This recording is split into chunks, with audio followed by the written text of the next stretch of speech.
Bueno, buenas tardes a todos. Quien les habla, Agustín Dufour, codirector del Instituto de Derecho Procesal Civil de nuestro querido colegio de Moreno, del Colegio de Abogados de Moreno y General Rodríguez. Estamos junto al doctor Roberto Erpen, codirector también del instituto e integrante de la mesa directiva de nuestro colegio. Y en esta actividad organizada por el Instituto de Juicio de Reivindicación, tenemos el honor de contar con el doctor Sebastián Sabene, quien va a ser el disertante en el día de la fecha. Puedo dar fe que esta actividad no tiene un minuto de desperdicio. Como les dije, es una actividad vinculada al juicio de reivindicación. El disertante, el doctor Sebastián Sabene, es abogado en ejercicio profesional, posgraduado en la actualización de derechos reales, magíster en Derecho Notarial, Registral Inmobiliario, consultor, investigador, docente universitario, autor de libros y obras colectivas, códigos comentados, artículos de doctrina, notas al fallo sobre temas de su especialidad. Sin mayor preámbulo, le cedo la palabra al doctor Erpen. Antes, lo que sí les indico es, el doctor Sabene va a efectuar la disertación, ¿sí?, con respecto a las preguntas que puedan ir surgiendo sobre la misma, para hacerlo lo más ordenado posible. Lo que les vamos a pedir es que las vuelquen sobre el chat de la aplicación, y al final de la disertación el doctor va a dejar liberados unos 10-15 minutos para que nosotros le leamos sus preguntas y él las puede evacuar.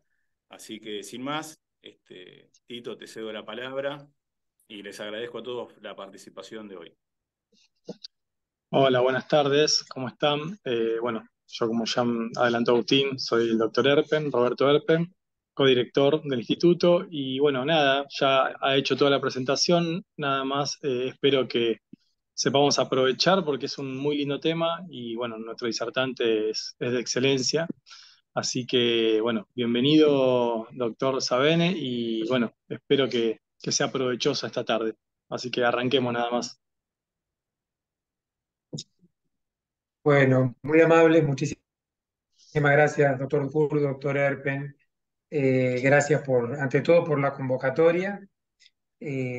Recordaba que hacía mucho, una sola vez hace muchos años, cuando se estaba empezando a formar el colegio, me tocó disertar. En aquellas épocas era solo presencial, de manera que para mí fue un gusto recibir esta nueva convocatoria de un colegio ya formado, ya con unos cuantos años de un camino transitado. Agradezco nuevamente la convocatoria, la presentación, la calidez con la cual me han recibido. Y bueno, agradezco también la presencia de todos los que están participando. Ya les han explicado un poquito cómo es, por una cuestión sencillamente de orden, la dinámica, no es por otro motivo que ese. Y el tema que nos convoca en esta tarde, en este breve tiempo, para poder analizar al menos las principales cuestiones, aquellas que suelen ser motivo de mayor consulta o de consulta más frecuente, vinculadas a juicio de reivindicación. Yo a partir de ahora voy a compartir un PowerPoint. Ese PowerPoint después va a quedar a disposición de ustedes. Yo después se lo voy a enviar a los doctores o a quienes los doctores me indiquen cuando finaliza esta clase, y después lo van a tener ustedes. Se lo digo también para que tengan la tranquilidad de que al menos lo que vean escrito en la pantalla lo van a tener en sus dispositivos sin problema. Como les dijeron, tomen nota de las dudas que tengan, solo por orden las respondo al final, pero por supuesto estoy abierto a que puedan consultármelas con tranquilidad. Cuando hablamos de juicio de reivindicación, yo quiero aclarar una cuestión aquí. La actividad está organizada por el instituto que ya ha sido mencionado por los doctores que me presentaron. Es el Instituto de Derecho Procesal Civil del Colegio de Abogados de Moreno y General Rodríguez, con lo cual, sin perjuicio que nosotros vamos a ir naturalmente anclándonos en algunas normas sustantivas, yo no quiero que de ninguna manera se pierda el enfoque fundamentalmente procesal civil de la actividad que el instituto ofrece, porque forma parte de su área de especialidad. Entonces, algunas cuestiones, sobre todo introductorias, por supuesto no podemos abandonar el derecho de fondo, desde que sabemos que el derecho procesal civil es un instrumento de aplicación del derecho civil en este caso, pero vamos a tratar de puntualizar muchísimo más en aquellas cosas o aquellas normas o inquietudes que se posicionan fundamentalmente en la normativa adjetiva. Pero para eso, fundamentalmente, yo quiero hacer algunas breves aclaraciones introductorias que tienen que ver, por supuesto, con el derecho de fondo que a través del proceso civil y comercial se va a terminar aplicando. Cuando hablamos de juicio de reivindicación, nos referimos al instrumento procesal de la acción reivindicatoria, y cuando hablamos de acción reivindicatoria nos ubicamos dentro de esta, en principio diría, trilogía, aunque hay un poquito más también, de las acciones reales en el Código de Fondo. Nosotros recordamos que las acciones reales son medios de hacer valer en juicio un derecho real, cuando el derecho real ha sido lesionado, y que al menos de aquellas acciones reales que están enderezadas hacia una defensa del derecho real lesionado, identificamos concretamente a tres. Una protege la existencia, otra protege la plenitud, otra protege la libertad. Dentro de esta trilogía de acciones reales que, reitero, cumple la función de defender un derecho real lesionado, la acción reivindicatoria se ubica dentro de aquellas que protegen la existencia. La acción confesoria protege la plenitud, la acción negatoria protege la libertad. Y la acción de deslinde, solo la menciono, la dejamos a un lado, no porque no interese, sino porque excede el marco del tema para el cual han sido convocados todos ustedes, tiene que ver con un tema muy, muy puntual que son los límites confusos, pero no hay una defensa frente a un ataque. Si despejamos la acción de deslinde y nos quedan las otras tres, la acción reivindicatoria nosotros la ubicamos sin lugar a dudas como la acción real que con mayor frecuencia vemos aplicada en la práctica, y es una acción que está concedida fundamentalmente frente a un ataque concreto que se ubica en principio dentro de aquellos derechos reales que se ejercen por la posesión.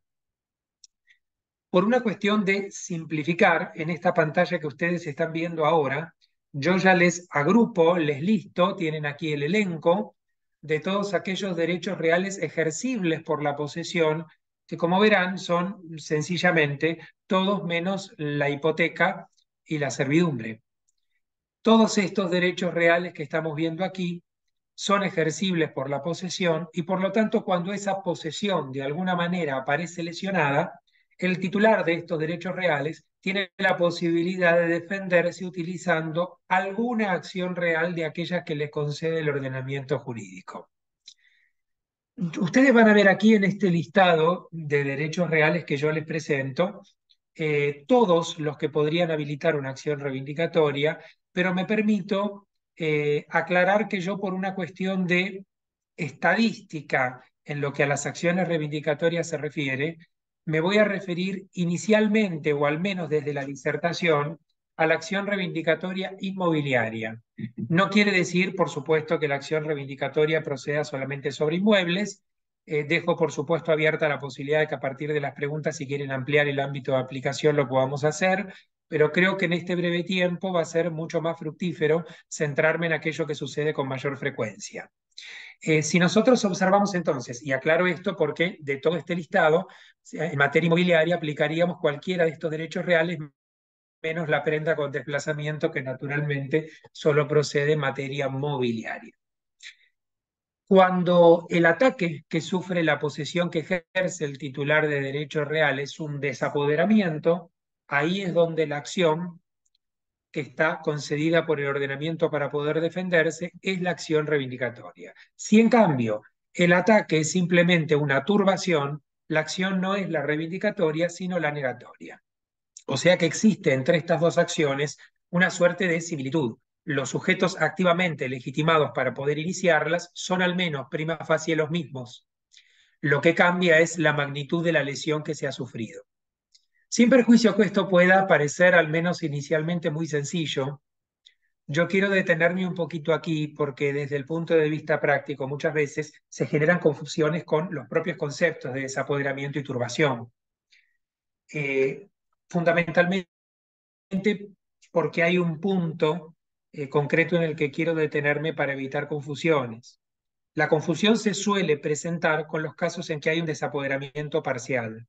Voy a un clásico ejemplo. Si yo tengo esta parcela y no me han desapoderado de toda la parcela, sino, por ejemplo, de una franja o de la mitad o de una parte materialmente determinada de este inmueble, estoy frente a un desapoderamiento. Existe una idea bastante instalada y que ha sido errónea no solo en el derecho anterior, sino que lo sigue siendo en el derecho actualmente vigente, de que cuando me desapoderan de una parte no es un desapoderamiento, sino una turbación. Eso no es correcto. El desapoderamiento puede ser total o parcial, pero es desapoderamiento al fin.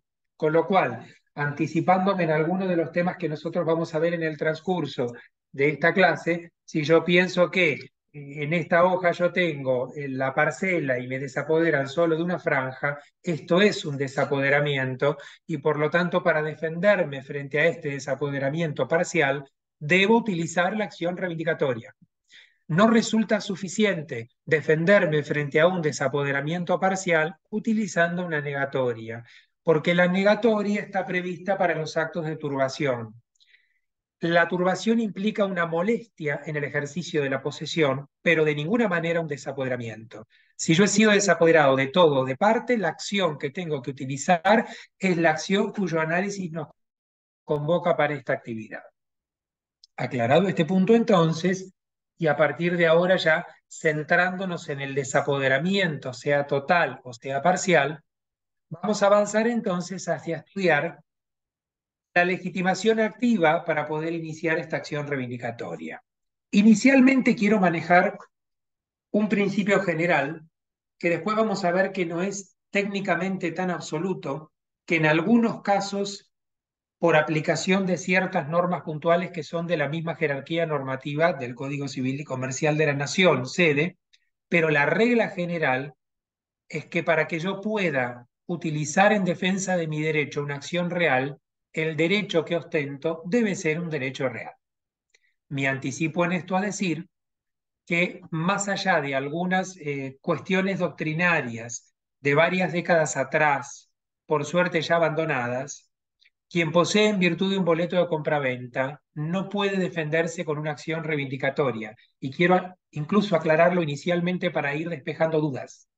No desconozco, por supuesto, que hemos tenido, como decía recién, fundamentalmente en las décadas del 50, 60 y 70 del siglo anterior, cierta doctrina que ha sostenido que a partir de una interpretación bastante particular del boleto de compraventa y de la posesión que en sus consecuencias ejerce, han impulsado o han querido impulsar esta idea de que un poseedor con boleto podía reivindicar. En algunos casos le agregaban un poquito más porque le pedían que tuviera un poder especial irrevocable para poder escriturar, pero concretamente me refiero a esta postura impulsada, por ejemplo, por Guillermo Borda, por Alberto Spota. Fue una postura que, reitero, se apoyaba en una interpretación muy particular del boleto de compraventa que ya la jurisprudencia y la doctrina de las últimas 3 décadas del siglo anterior y del siglo actual fueron abandonando. Con lo cual, doctrinaria y jurisprudencialmente está instalado en la actualidad que quien posee en virtud de un boleto de compraventa, por lo tanto, no es titular de un derecho real, sino de un derecho meramente personal, ante un desapoderamiento, solo puede utilizar como defensa la acción posesoria, pero no así la acción real. Quiero decir, en términos más concretos, si yo poseo en virtud de un boleto de compraventa y soy desapoderado total o parcialmente de este inmueble, solamente tengo la acción posesoria de despojo que prevé el artículo 2241 del Código Civil y Comercial. Acción que, es muy importante señalar, por ser acción posesoria y no real, está sujeta a un plazo de prescripción liberatoria de 1 año. Es una prescripción liberatoria muy, muy breve y por eso es muy importante que el poseedor en virtud de boleto de compraventa no deje pasar mucho tiempo desde el desapoderamiento porque puede encontrarse en una situación bastante dificultosa para poder recuperar esa posesión. En cambio, las acciones reales que reposan en principio sobre la idea de un derecho real ya adquirido de acuerdo a la normativa que impera en nuestro régimen jurídico, son acciones que son imprescriptibles por disposición legal. Entonces, por más tiempo que transcurra, yo no pierdo la acción sin perjuicio de la posibilidad de que yo me encuentre como contracara de la acción reivindicatoria una prescripción adquisitiva. Quiero decir con esto que yo esté, por ejemplo, reivindicando el dominio que me pertenece y que tengo en mi patrimonio frente a un desapoderamiento cuyo autor es Agustín, y me encuentre que como defensa Agustín plantea la prescripción adquisitiva de dominio porque desde este desapoderamiento ha transcurrido más de 20 años y por lo tanto yo me encuentre no con una prescripción liberatoria de mi acción. No es que yo perdí la acción reivindicatoria, es que sencillamente, al haber operado la adquisición por usucapión a favor de Agustín, lo que sucede es que lo que yo ya no tengo en mi patrimonio es no la acción, sino el propio dominio. Al haberlo ganado Agustín por la vía del usucapión, automáticamente lo he perdido yo porque el dominio es exclusivo. Entonces, aclarado este punto y teniendo en cuenta que nosotros a lo largo de esta clase vamos a seguir hablando de acciones que no prescriben, las tienen únicamente aquellos titulares de derechos reales, que se ejercen por la posesión de acuerdo a lo que ya precisé anteriormente. Dentro de esta legitimación, lo más habitual es que nosotros pensemos en la situación que estamos viendo en este momento en la pantalla, el dueño perfecto o el dueño pleno, el titular de dominio, el primero en quien pensamos cuando imaginamos la situación de una reivindicación. Soy titular de dominio, me desapoderaron, me tengo que defender. La acción reivindicatoria requiere entonces que este titular de dominio, por excelencia legitimado, y permítame el paréntesis, para poder ser titular de derecho real en general, pero aquí simplemente lo explico inicialmente para el dominio. Recuerden que necesito no solo el título, sino también el modo, con lo cual la hipótesis supone que yo no solamente tengo, por ejemplo, mi escritura de venta a mi favor, sino que en algún momento tuve la posesión y la perdí. Este legitimado activo por excelencia va a tener que probar esta legitimación activa al juez ante el cual intenta esta acción. Juez que en materia inmobiliaria va a ser naturalmente el juez que corresponde, de acuerdo a la competencia por razón del territorio, al lugar de situación del inmueble. Aquí aparece una gran cuestión que yo la explico para el caso del dueño perfecto, pero luego la traslado para cualquier otro legitimado cuando los legitimados invocan un derecho real. ¿A qué me refiero con esto? Yo tengo que probar mi derecho real. ¿Cómo pruebo el derecho real en un pleito? Lo pruebo básicamente con el título. Después, cuando hablemos de las presunciones, vamos a ver la cuestión del modo. Pero yo el título suficiente, en su expresión documental, en su expresión formal, debo arrimarlo al expediente documentalmente para que pueda considerarse probado el derecho real, que es de vital importancia en el marco de esta acción. ¿Cómo se prueba un título al derecho real en materia inmobiliaria?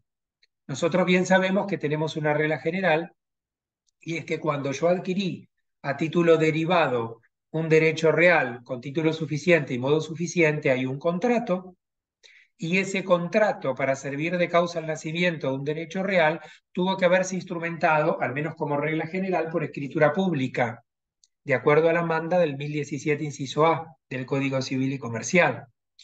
Y aquí es donde aparece esta cuestión. Bueno, perfecto, si yo adquirí, por ejemplo, clásico supuesto por compraventa o por donación, tengo la escritura. ¿Qué arrimo al proceso? Yo quiero ante todo explicar lo que una buena parte de la doctrina consideramos aplicable y correcto, sin desconocer que aunque mucha jurisprudencia acompaña esta interpretación, hay otra jurisprudencia que es, a mi criterio, demasiado flexible al respecto. Hay un artículo de doctrina desde hace muchos años que yo siempre cito en las presentaciones, nada menos que de autoría de la doctora Elena Hayton, que se llama La prueba del derecho real, sencillo. Se escribió en la vigencia del código anterior, naturalmente, pero es perfectamente aplicable al actual, porque las mismas normas que ella analiza son las normas que entran en juego y muchos seguimos ese criterio aún en nuestras publicaciones. Es que si yo tengo el título suficiente en escritura pública, para poder saber cómo pruebo el título suficiente en el proceso, tengo que ir a ver las normas que regulan la prueba de las escrituras públicas y la regulación de las escrituras públicas. Hoy, en el Código Civil y Comercial de la Nación, eso exige que yo me vaya a ver los artículos 299 y siguientes.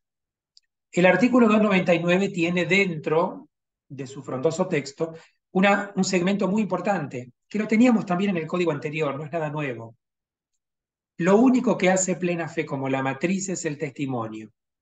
Nosotros sabemos perfectamente, entiendo, más allá de la apertura, corríjanme luego, háganme saber si me equivoco, que los que estamos participando de esta actividad somos todos colegas, al menos colegas de título. Sabemos perfectamente que el original de una escritura pública es su matriz, que la matriz está en el protocolo notarial. La matriz, por lo tanto, no circula. El protocolo notarial es de propiedad del Estado, recordemos siempre esto, es de custodia del notario por ciertos plazos de acuerdo a la reglamentación de cada legislación notarial local, y luego pasa a la custodia del archivo notarial local. Pero siempre la escritura matriz está allí en los tomos, en los libros de protocolo. Con lo cual, yo nunca, si vamos a analizar esto con rigor, nunca voy a poder acompañar la escritura original al proceso judicial. Esto es perfectamente así. Pero tengo que arrimar aquel documento notarial reproductivo que haga plena fe como esa escritura matriz que obra en el protocolo. Y el único documento notarial reproductivo que tiene esta eficacia probatoria es el testimonio o copia testimoniada. Testimonio y copia testimoniada es lo mismo, es lo que habitualmente nosotros conocemos como testimonio.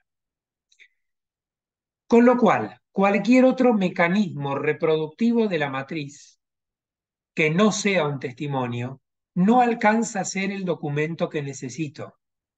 Quiero decir con esto en términos más concretos. Una copia simple de la escritura no me alcanza. Una copia certificada de la escritura tampoco me alcanza. Solamente el testimonio.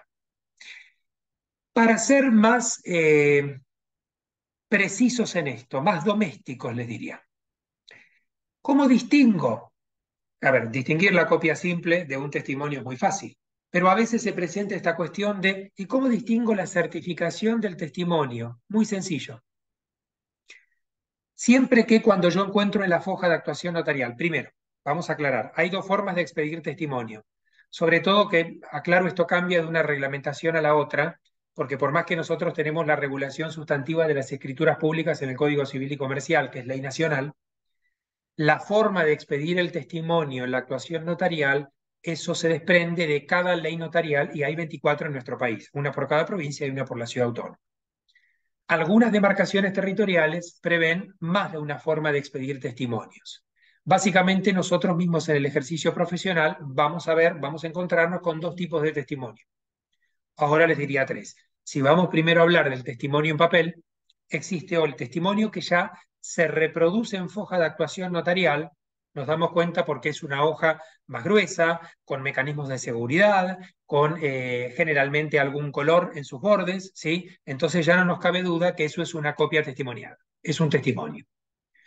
Pero hay determinadas demarcaciones territoriales que tienen también habilitada la posibilidad de expedir testimonios con una fotocopia de la escritura y una media foja que se abrocha al final, se aneja al final, que comienza diciendo concuerda.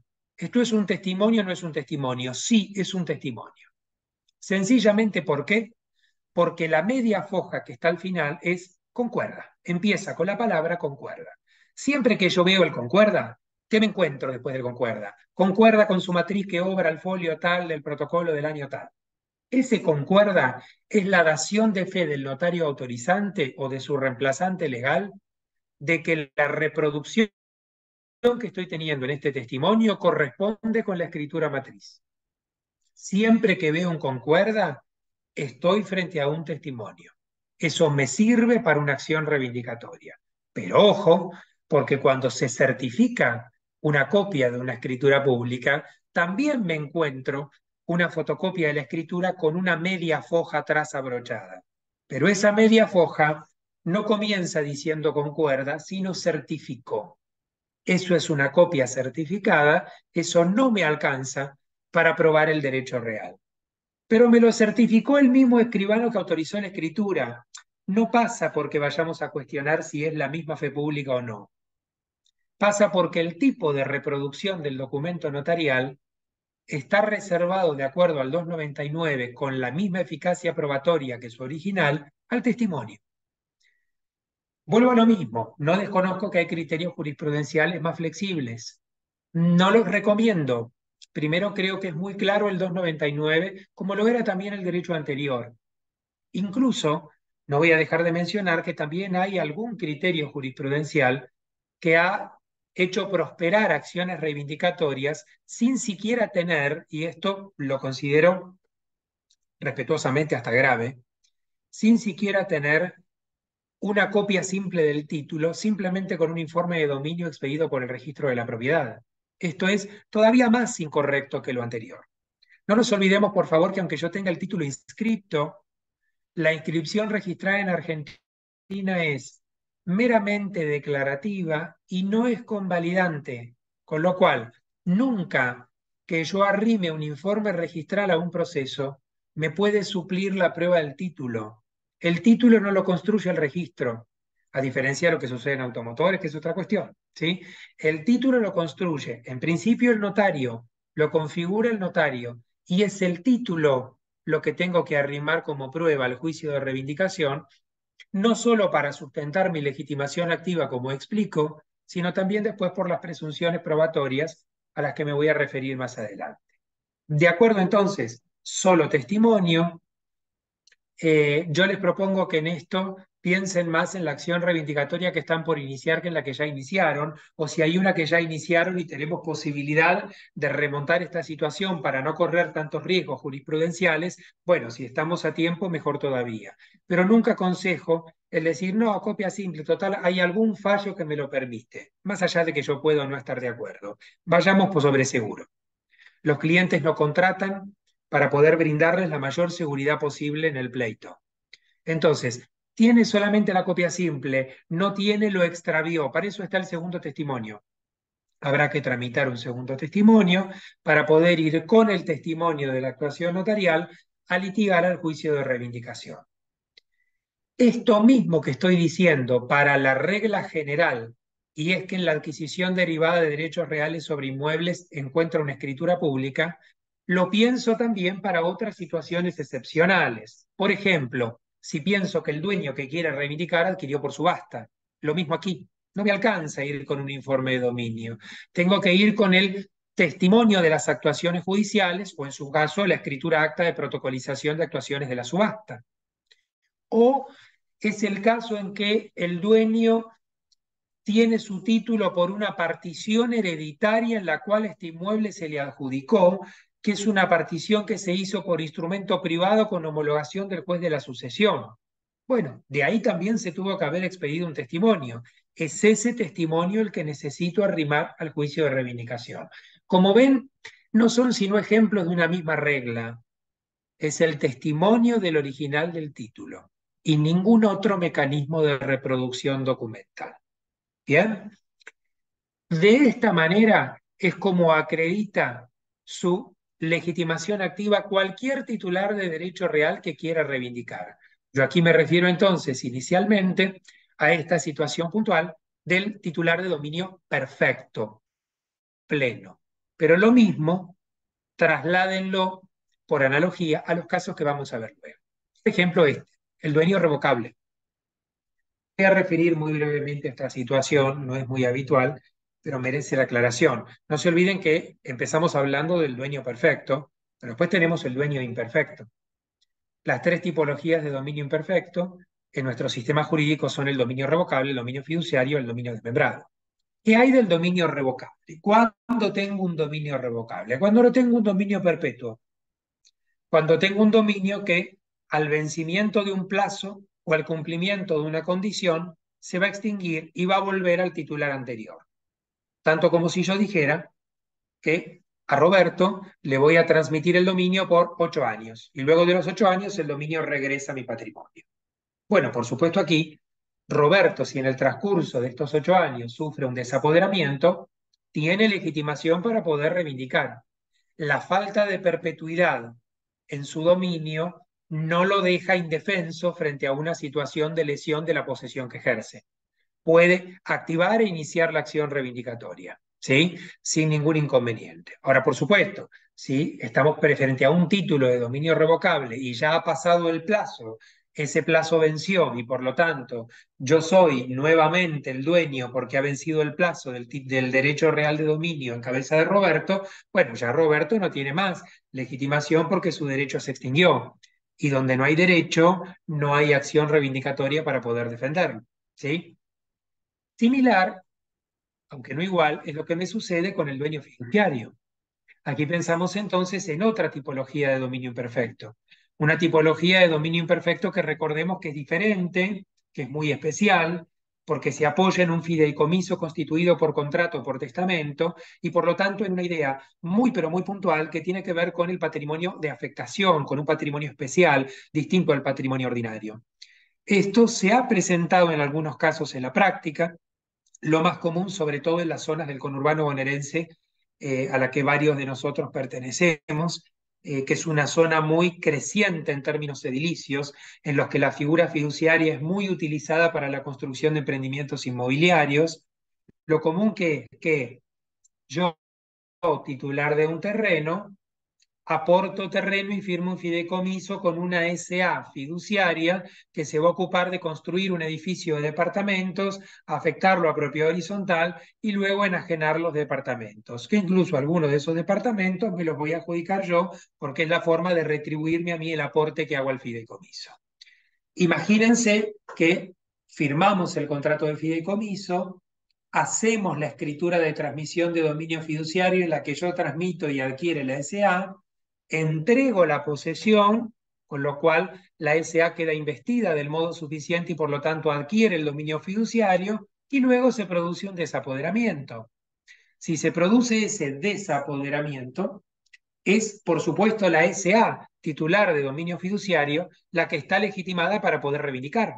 Incluso tengan en cuenta que de la mano de este artículo que ven citado en la pantalla, el 1689, tengamos en cuenta que para la figura del fiduciario, reivindicar no es solamente una facultad, sino que muchos consideramos que es hasta un deber, porque tiene la obligación el fiduciario de activar todas las herramientas necesarias para la conservación de los bienes fideicomitidos.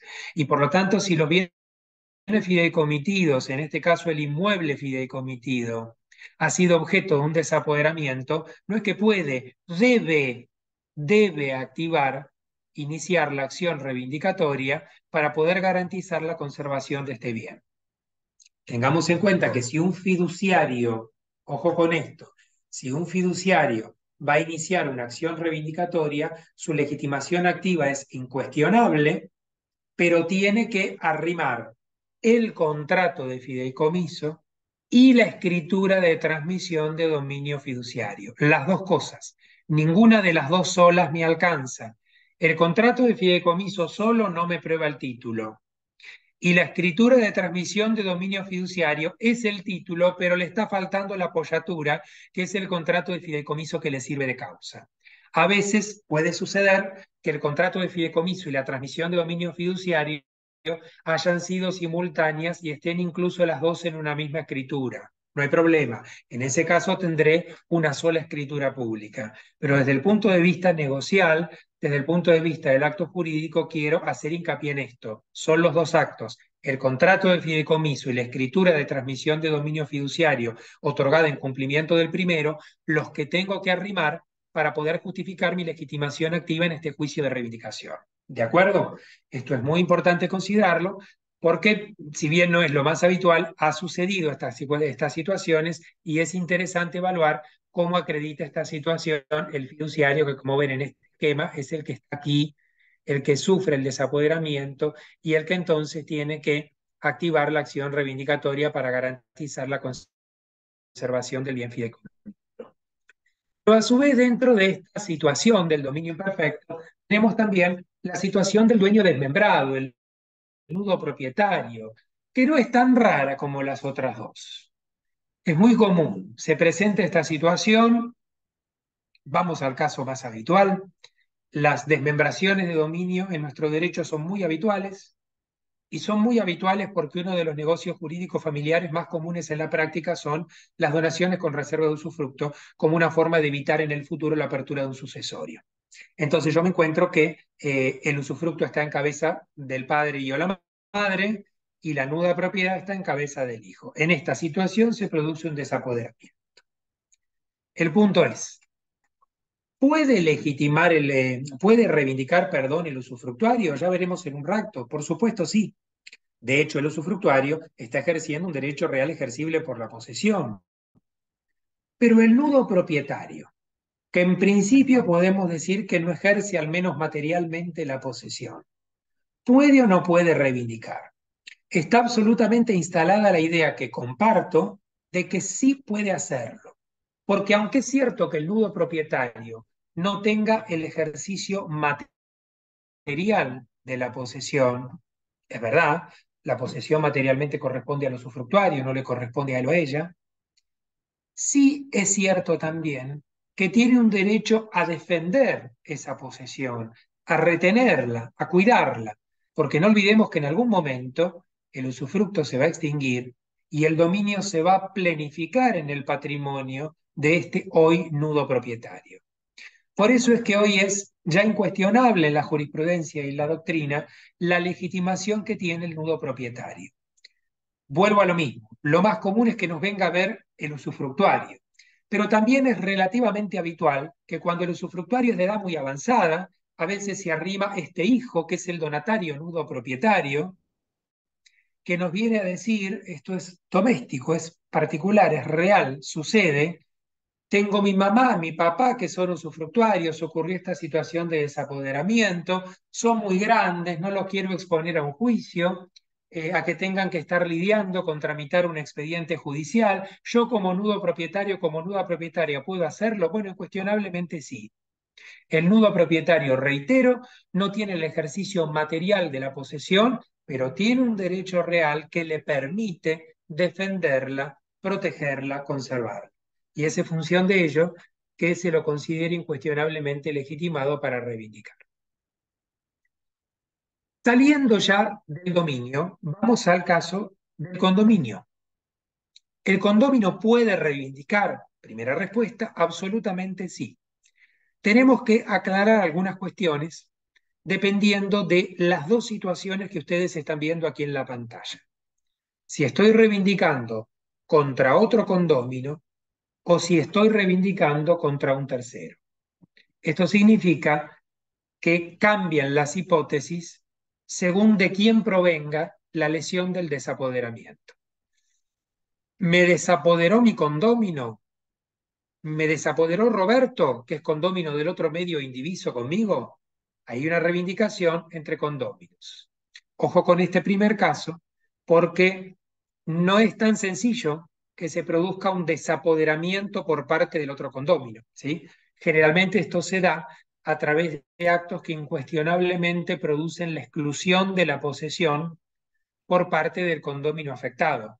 Y sin duda, en nuestro ejemplo, Roberto lo que está queriendo aquí es intervertir su título para que al cabo de 20 años, si yo en estos 20 años no acciono, me gane el dominio por usucapión. Justamente la reivindicatoria que aquí nosotros estudiamos y analizamos es la herramienta que va a impedir que esa usucapión entre condóminos pueda llegar a producirse. ¿Me siguen? Este primer caso de reivindicación entre cotitulares, en nuestro caso entre condóminos, tiene como medida la parte indivisa del condómino actor. Vuelvo al ejemplo.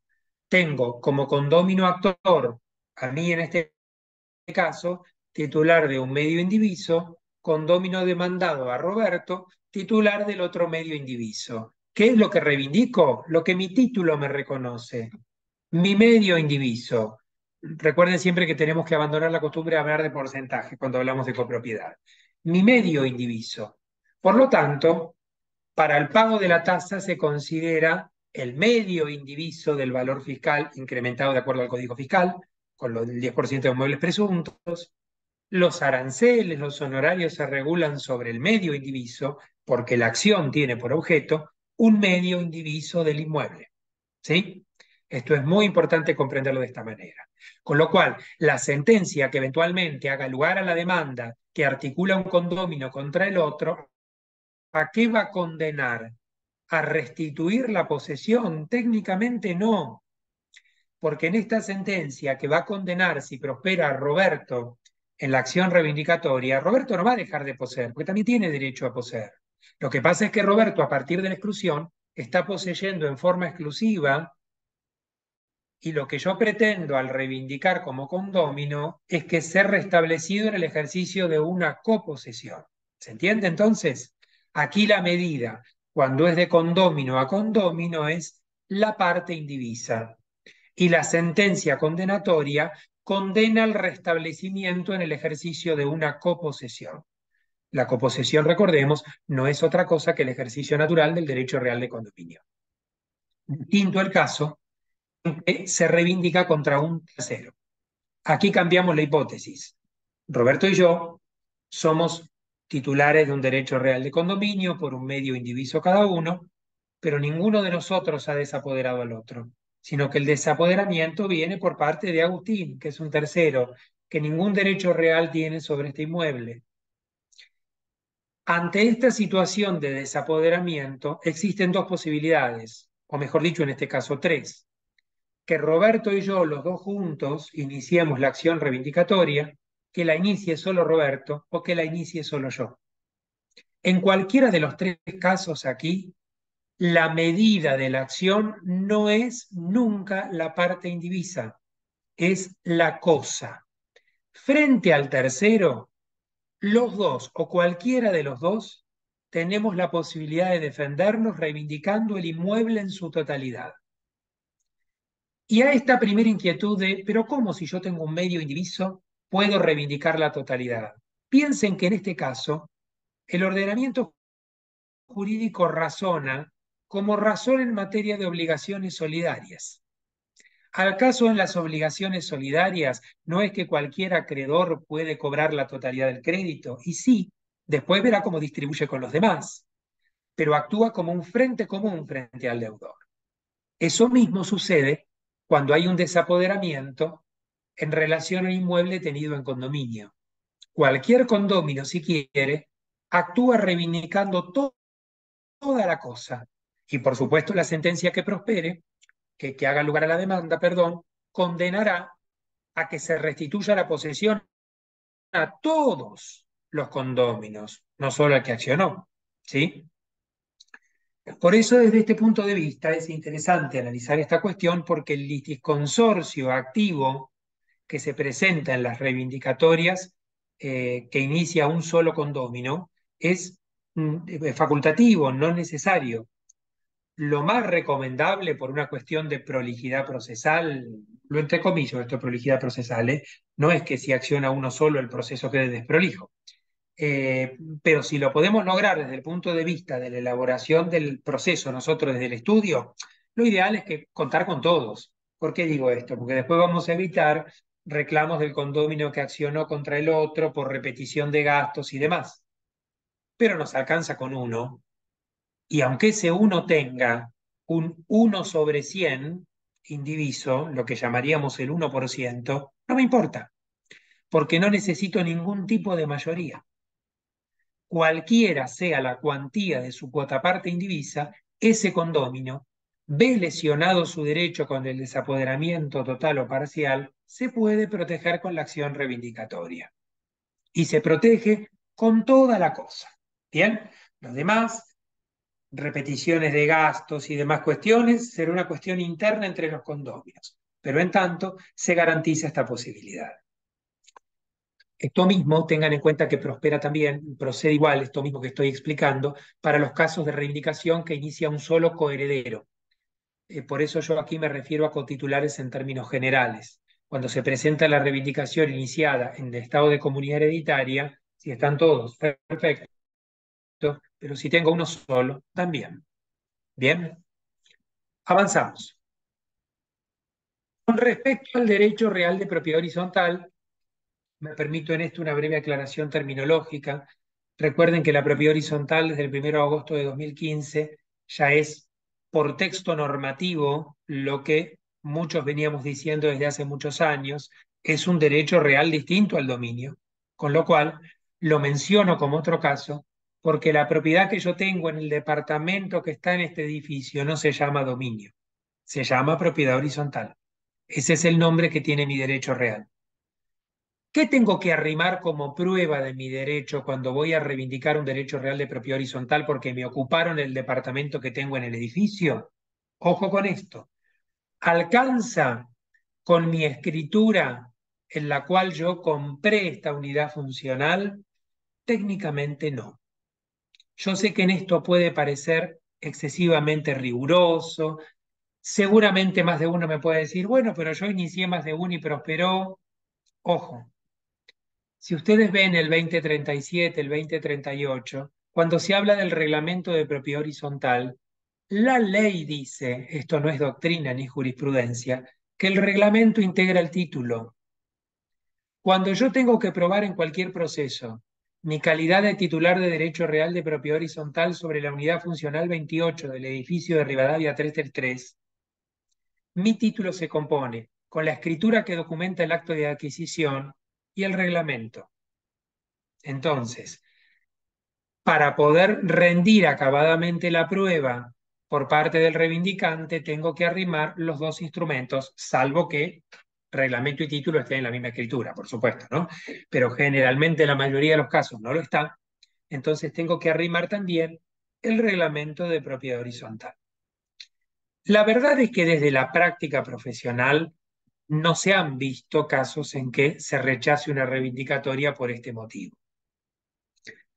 Mucho podríamos debatir eh, si es porque realmente se planteó y no se consideró así, o si porque a la mala suerte que ha tenido el actor de tener un abogado que no sepa esto, fue peor la suerte del demandado de tener un abogado que no sabía que podía defender a su cliente de esta manera.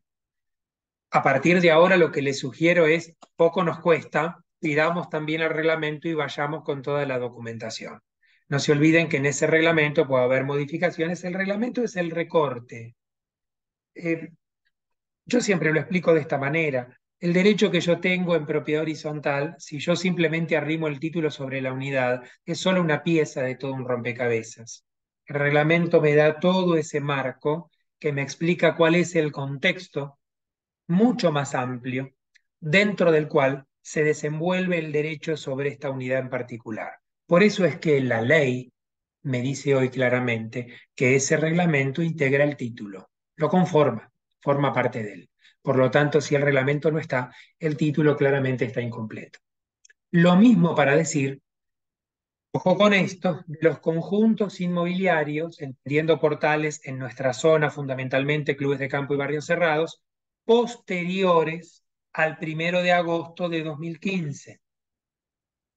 Los anteriores, y si estamos hablando fundamentalmente, no digo necesariamente en Moreno, pero en un espacio virtual generado por Moreno, es posiblemente de las zonas del conurbano que mayor cantidad de conjuntos inmobiliarios tiene.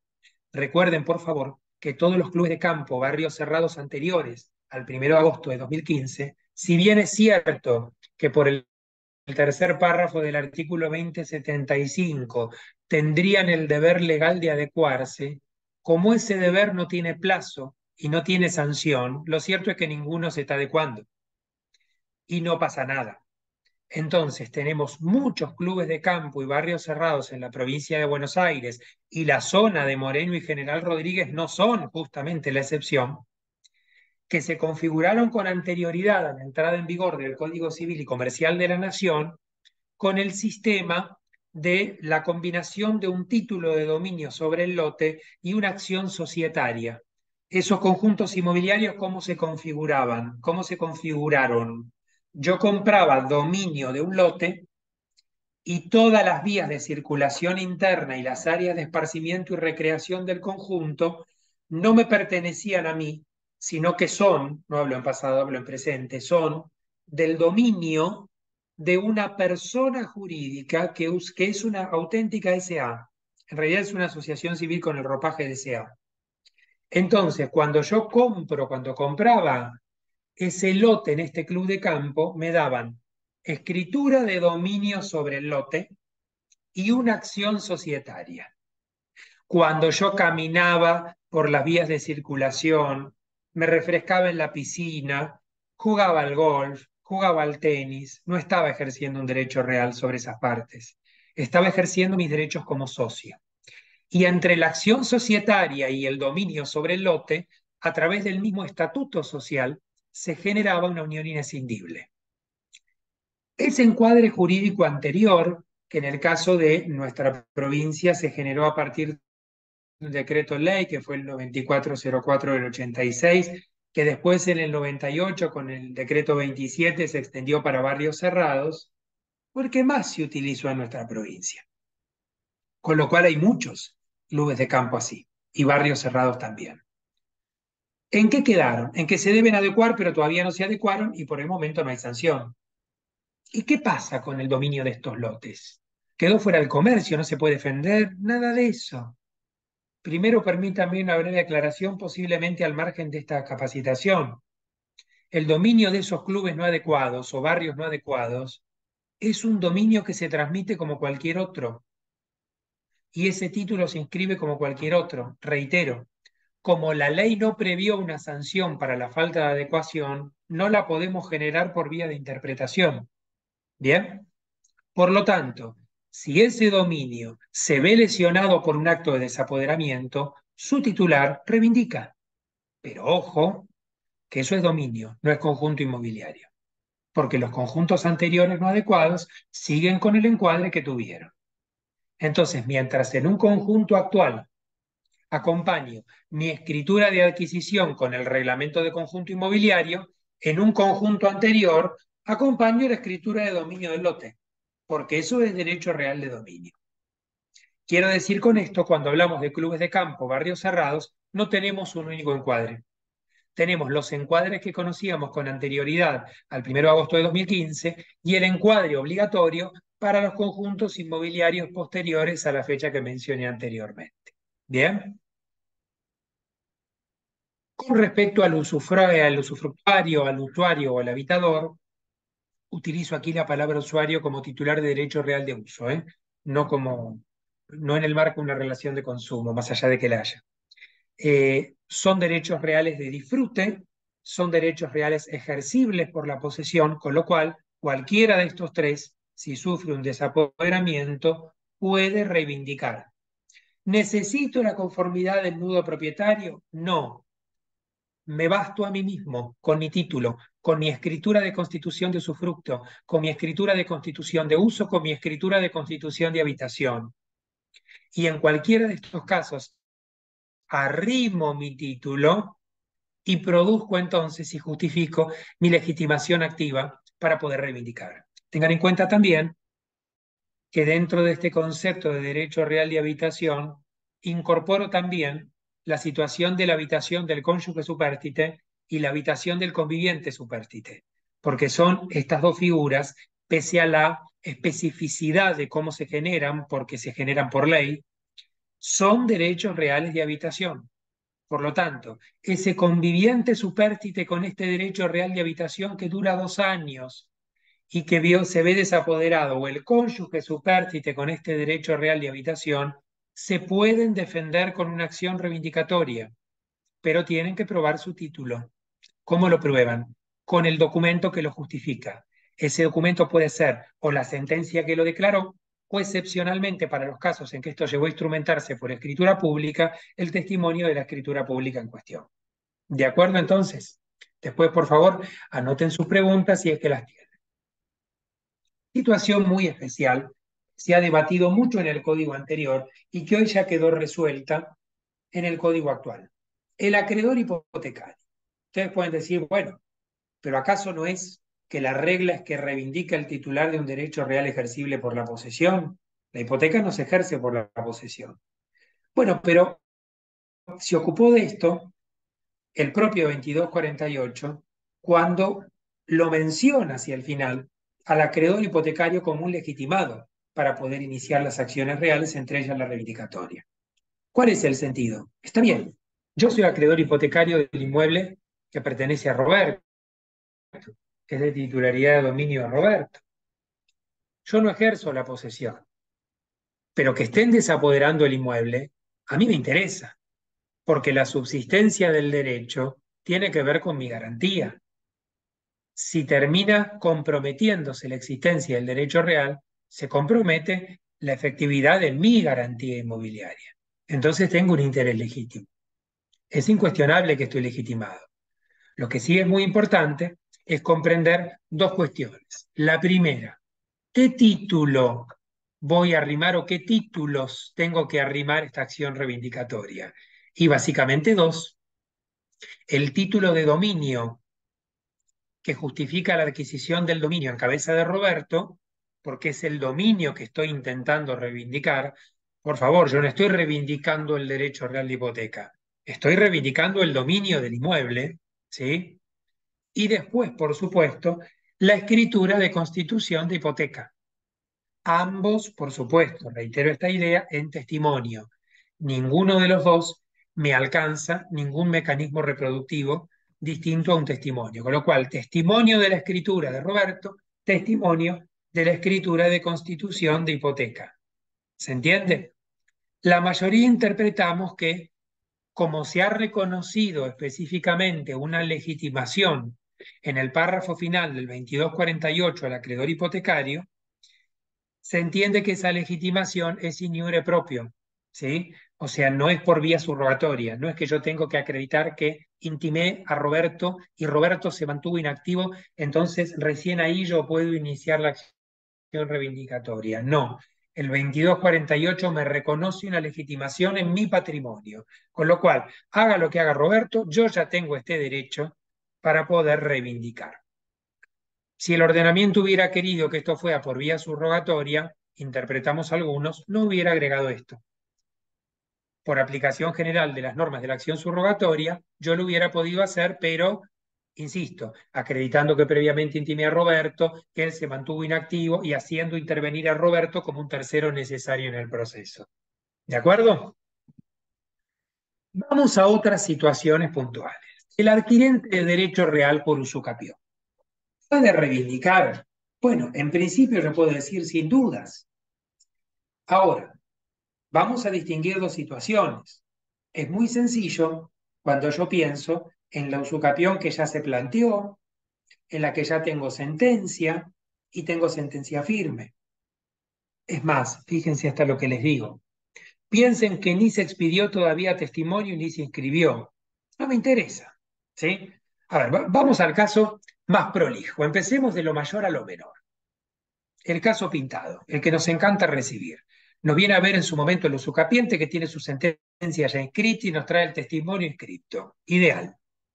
Ese testimonio escrito es el título que yo voy a arrimar cuando inicio la demanda. Vamos un poquito más allá. Tengo el testimonio, nunca lo escribió, pero tengo un ocupante sin título. ¿Puede reivindicar? Sí, puede reivindicar aunque no tenga la inscripción. Recuerden siempre que la inscripción registral es para el tercero interesado de buena fe. El ocupante sin título es un tercero desinteresado. Con lo cual, la falta de inscripción del título de ninguna manera puede ser un argumento de defensa para ese tercero. Recuerden, por favor, que hoy el 1893 del Código Civil y Comercial recibió ya en el texto legislativo esta idea que antes era jurisprudencia. La inscripción no es para cualquier tercero, es para el tercero interesado y de buena fe. Un tercero desinteresado es ajeno al quehacer registral, con lo cual también puede reivindicar. Vamos a otro caso. Jamás se expidió testimonio, pasa y mucho. Ganaron los usucapión, quedó firme, todos felices, nunca hicieron nada más. ¿Puedo reivindicar? Sí que puedo reivindicar. El título causa ya lo tengo probado. Inicio la reivindicatoria, ofrezco como prueba informativa este expediente. Pido al juzgado de la usucapión que en su momento remita todo el expediente ad effectum, más allá de si será material, digital o está toda esta cuestión, a la reivindicatoria. Y ahí está la prueba del título. Con lo cual, en estos tres casos no tengo problema. Ahora se presenta el otro. Yo tengo un una consulta, imaginemos esto, de un usucapiente que me dice, sí, yo estoy aquí poseyendo hace 44 años y me desapoderaron hace 1 año y medio. ¿Qué puedo iniciar? La posesoria está prescrita, tiene que iniciar la acción reivindicatoria. La cuestión es que la usucapión nunca la inició.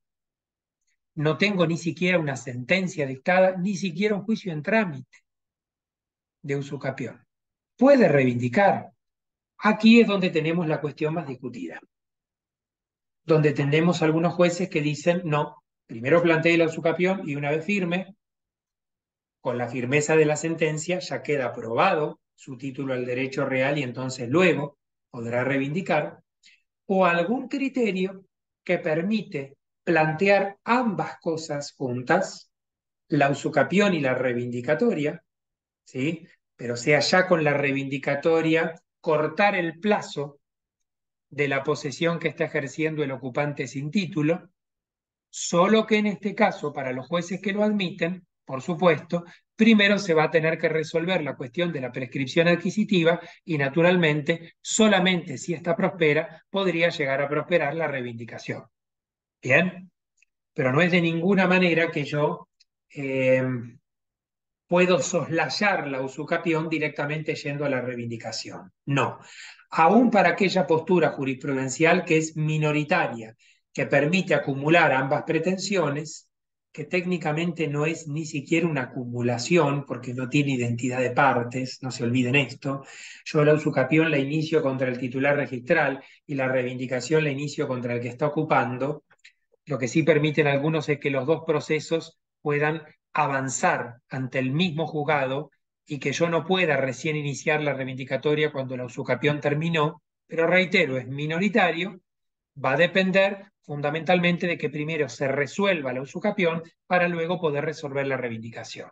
Les cuento que en general los que acompañan esta postura permiten avanzar probatoriamente, incluso procesalmente con los dos procesos, pero si yo llegara, que suele suceder porque avanza más rápido una reivindicatoria que una usucapión.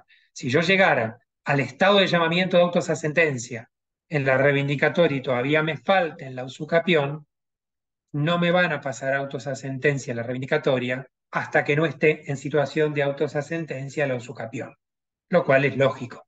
El juez nunca podría expedirse sobre si hay un dominio por reivindicar mientras no se expida simultáneo o previamente sobre si el reivindicante realmente tiene o no el dominio adquirido por prescripción adquisitiva. Bien, avanzamos. Situación muy frecuente.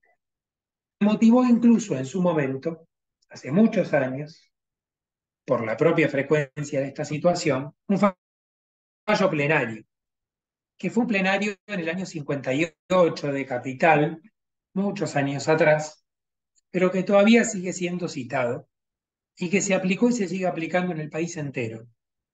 Me refiero a la doctrina plenaria del plenario Arcadini con Maleca. Añoso. ¿Cuál es la situación aquí? ¿Se acuerdan que más temprano les dije que yo para poder reivindicar tengo que justificar, o sea, haber adquirido el derecho real? Y yo el derecho real lo adquiero con título y modo, para lo cual se tiene que dar la hipótesis de que yo, por ejemplo, compré, adquirí la posesión y luego me desapoderaron a mí. Pero ¿qué pasa si yo compro un inmueble que ya está ocupado por terceros? Un inmueble que está ocupado por terceros es un inmueble que puedo comprar, sí, naturalmente, no está fuera del comercio, pero es un dominio que hoy no puedo adquirir, por más que tenga título, porque la ocupación ilegítima que está ejerciendo el tercero no va a permitir que el vendedor me haga tradición a mi comprador. Entonces yo puedo hacer esta compraventa del inmueble ocupado en el que me vende Roberto y compro yo. El título suficiente lo voy a tener, pero el modo no. Justamente como no puedo tener el modo, yo, comprador, voy a estar interesado en poder iniciar la acción reivindicatoria. Y el modo recién lo voy a tener cuando, habiendo prosperado esta acción reivindicatoria, el juez ordene el lanzamiento y la puesta en posesión a mi favor. ¿Me van siguiendo? Entonces, ¿Mi situación hasta entonces es la de un titular de dominio? Categóricamente no, porque yo sé que estoy comprando un inmueble cuya posesión hoy no me pueden transmitir. Y como no me pueden poner en posesión del inmueble, hoy no puedo adquirir el dominio. Por eso, hablemos claro, el inmueble se vende por un precio considerablemente inferior. Porque una cosa es que yo pueda comprar un inmueble cuyo dominio me pueden transmitir inmediatamente con la entrega de la posesión, y otra cosa es que yo compre un inmueble que para poder adquirir el dominio, o sea, para poder entrar en posesión, tengo que iniciar todo un juicio de reivindicación. Obviamente el precio va a ser menor. Y obviamente esto fue conversado entre las partes y Roberto también le conviene decir, bueno, venderé por un precio menor, pero yo me saco de encima esta necesidad de tener que ir a litigar para poder recuperar la posesión y luego vender. Pero la situación es que yo soy un adquirente sin tradición. Un adquirente sin tradición no es titular de un derecho real, es titular de un derecho personal. Puede reivindicar. Aquí es donde en principio nos tentamos en responder no. La regla general es que solamente reivindica el titular de un derecho real.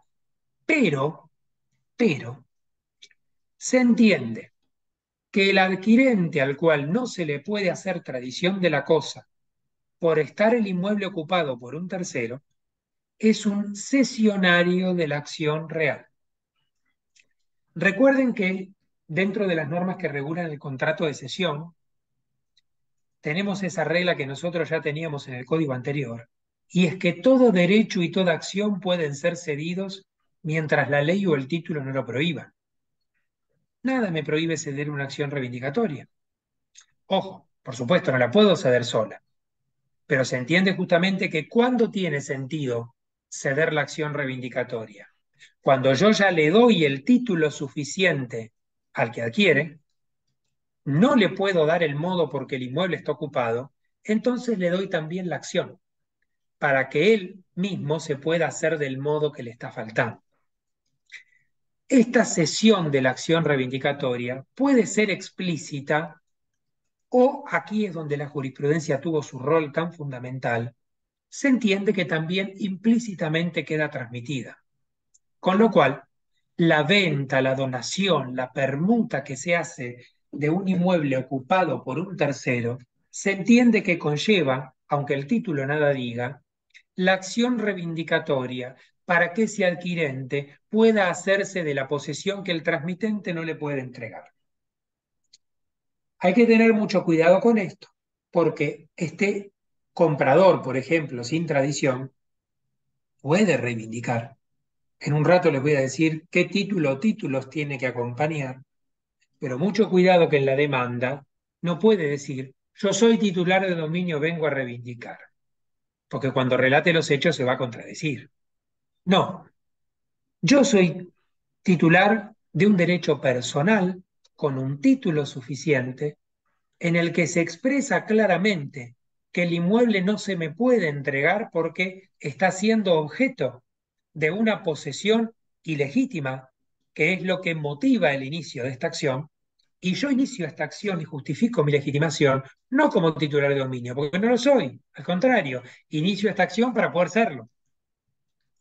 Inicio la acción reivindicatoria como cesionario de la acción real reivindicatoria.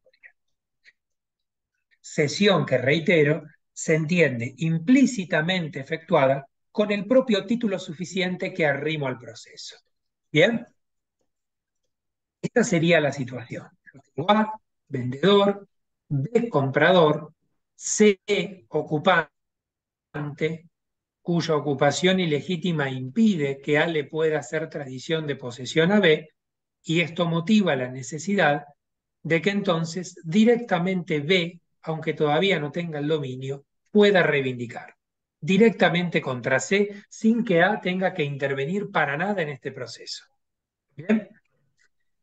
Aquí yo les dejo, para poder avanzar con el tiempo, que es tirano y va avanzando, les dejo todos los argumentos que yo recién les expliqué muy sucintamente de por qué procede esta teoría de la cesión implícita de la acción real, pero es básicamente lo que les acabo de explicar. Avanzando, otro supuesto de legitimación activa. El heredero. el heredero también puede iniciar la acción reivindicatoria. Cualquier heredero si estamos en comunidad hereditaria. Pero cuidado con lo que tiene que probar a los fines de su legitimación activa. Porque a veces se produce el error de que solamente acompañan la declaratoria de herederos, el sucesorio, la partida que justifica el vínculo, si es de aquellos herederos que tienen la investidura de herederos de pleno derecho desde la muerte del causante. Pero eso no alcanza. Eso lo único que me prueba es que son herederos de Juan Pérez. Pero yo tengo que probar que en el acervo que dejó Juan Pérez estaba el dominio de este inmueble o el derecho real de que se trate. Por eso el heredero, cuando reivindica, tiene que acompañar la documentación con la que justifica su calidad de heredero, pero el título a nombre del causante. Bien, y si estamos en una cadena de sucesiones, serán todas las documentaciones que justifican las distintas sucesiones, pero siempre el título a favor del último que lo tuvo. ¿De acuerdo? El legatario, legitimado para reivindicar, sí. ¿Qué tiene que probar? El título que tenía el causante y el testimonio judicial que tenga, la reproducción del testamento que contiene el legado y la resolución que declara el testamento aprobado válido en cuanto a sus formas. Todo eso es necesario para que el legatario esté en condiciones de poder reivindicar. ¿Bien? Aquí tienen incluso el esquema también explicativo en términos más concretos. Otro tema muy puntual que habitualmente se consulta, reivindicatoria y ley Pierri. Provincia de Buenos Aires, sabemos, pertenecemos a la provincia que más aplicó la ley de regularización dominial. Recordemos muy brevemente que esta ley no es una usucapión, aunque a veces se la interprete mal en tal sentido.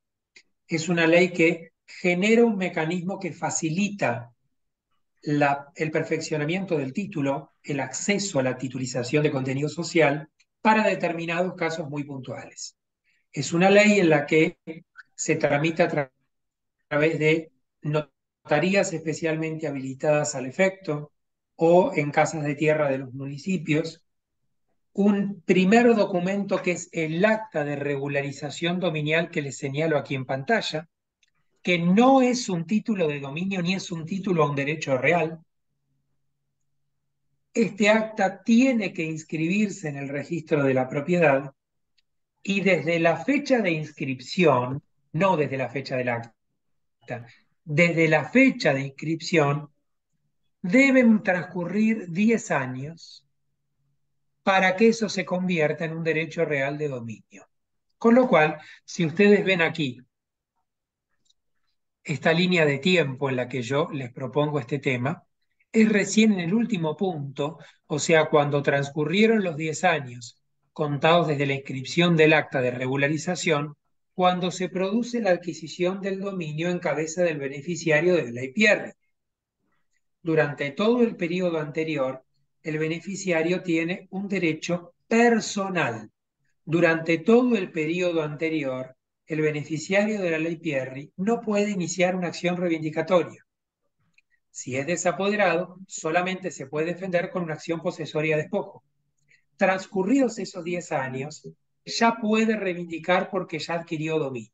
Es más, les digo, si ustedes ven el artículo 8 de la ley Pierri, o sea, la Ley Nacional de Regularización, la 24374 y sus modificatorias, el artículo 8 es muy claro al decirnos que la adquisición de dominio perfecto a favor del beneficiario de la ley de regularización es de pleno derecho por el solo cumplimiento de estos 10 años.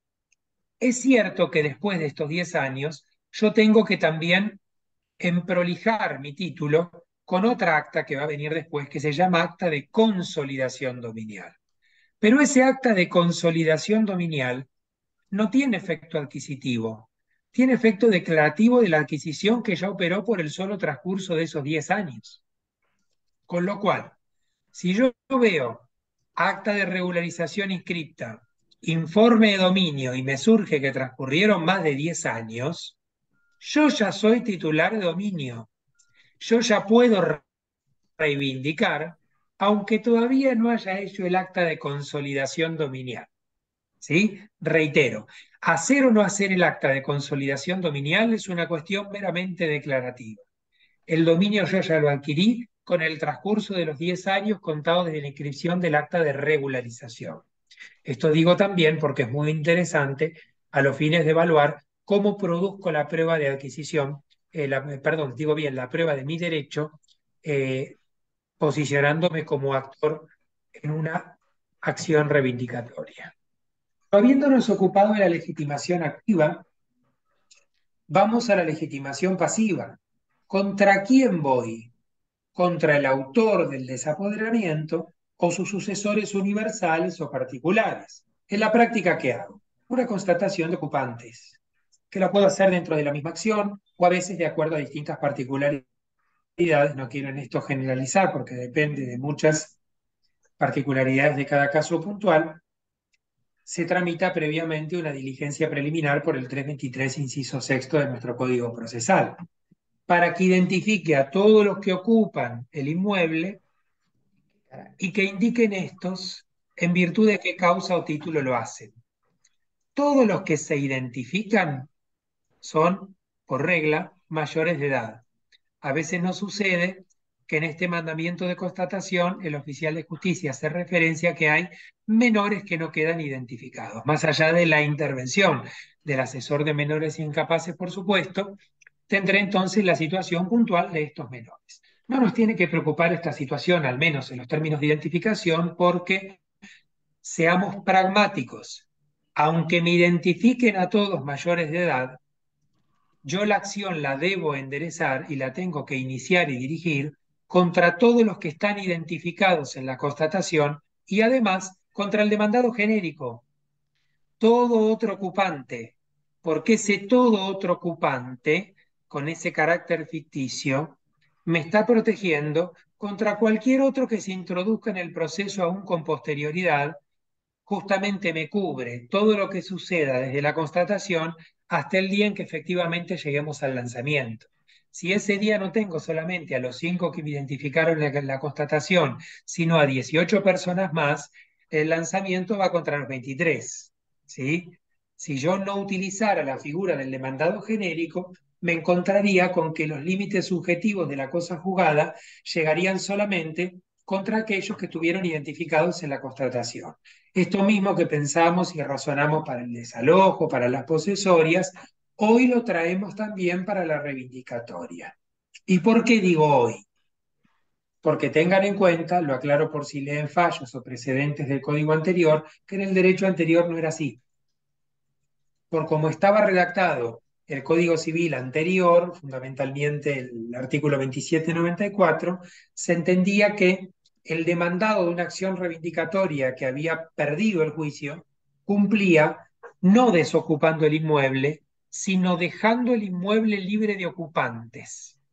Entonces, en el código anterior no era necesario el demandado genérico en las reivindicatorias.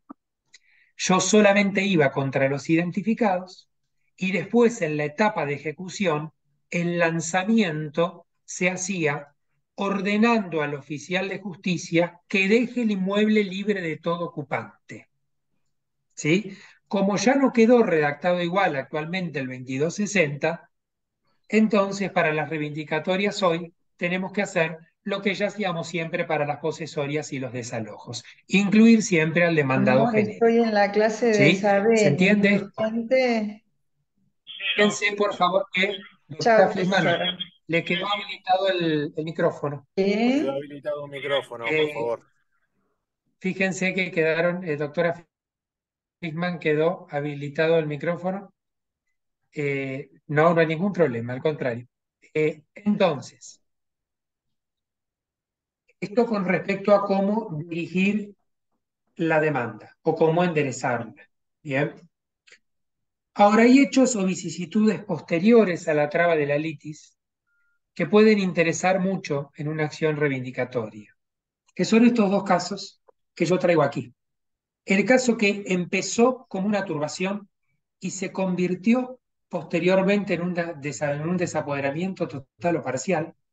Entonces me encuentro que Yo lo inicié como una acción negatoria porque al principio era solamente una turbación, estaba muy bien, pero durante el proceso esto se terminó convirtiendo, por ejemplo, en un desapoderamiento parcial.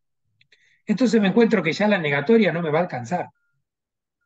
Aquí, para este caso, yo estoy absolutamente convencido de que podemos aplicar por analogía lo que el 2244 recoge en materia de acciones posesorias, que es esto mismo pero para las posesorias. Si esto pensó como una turbación, se inició inicialmente la acción posesoria de mantener y en el medio se transforma en un desapoderamiento, se puede modificar la demanda en cualquier estado del proceso. ¿Sí? Quiero aclarar esto. ¿Esta norma cuándo me interesa? Cuando procesalmente ya no estoy en la instancia de poder denunciar un hecho nuevo.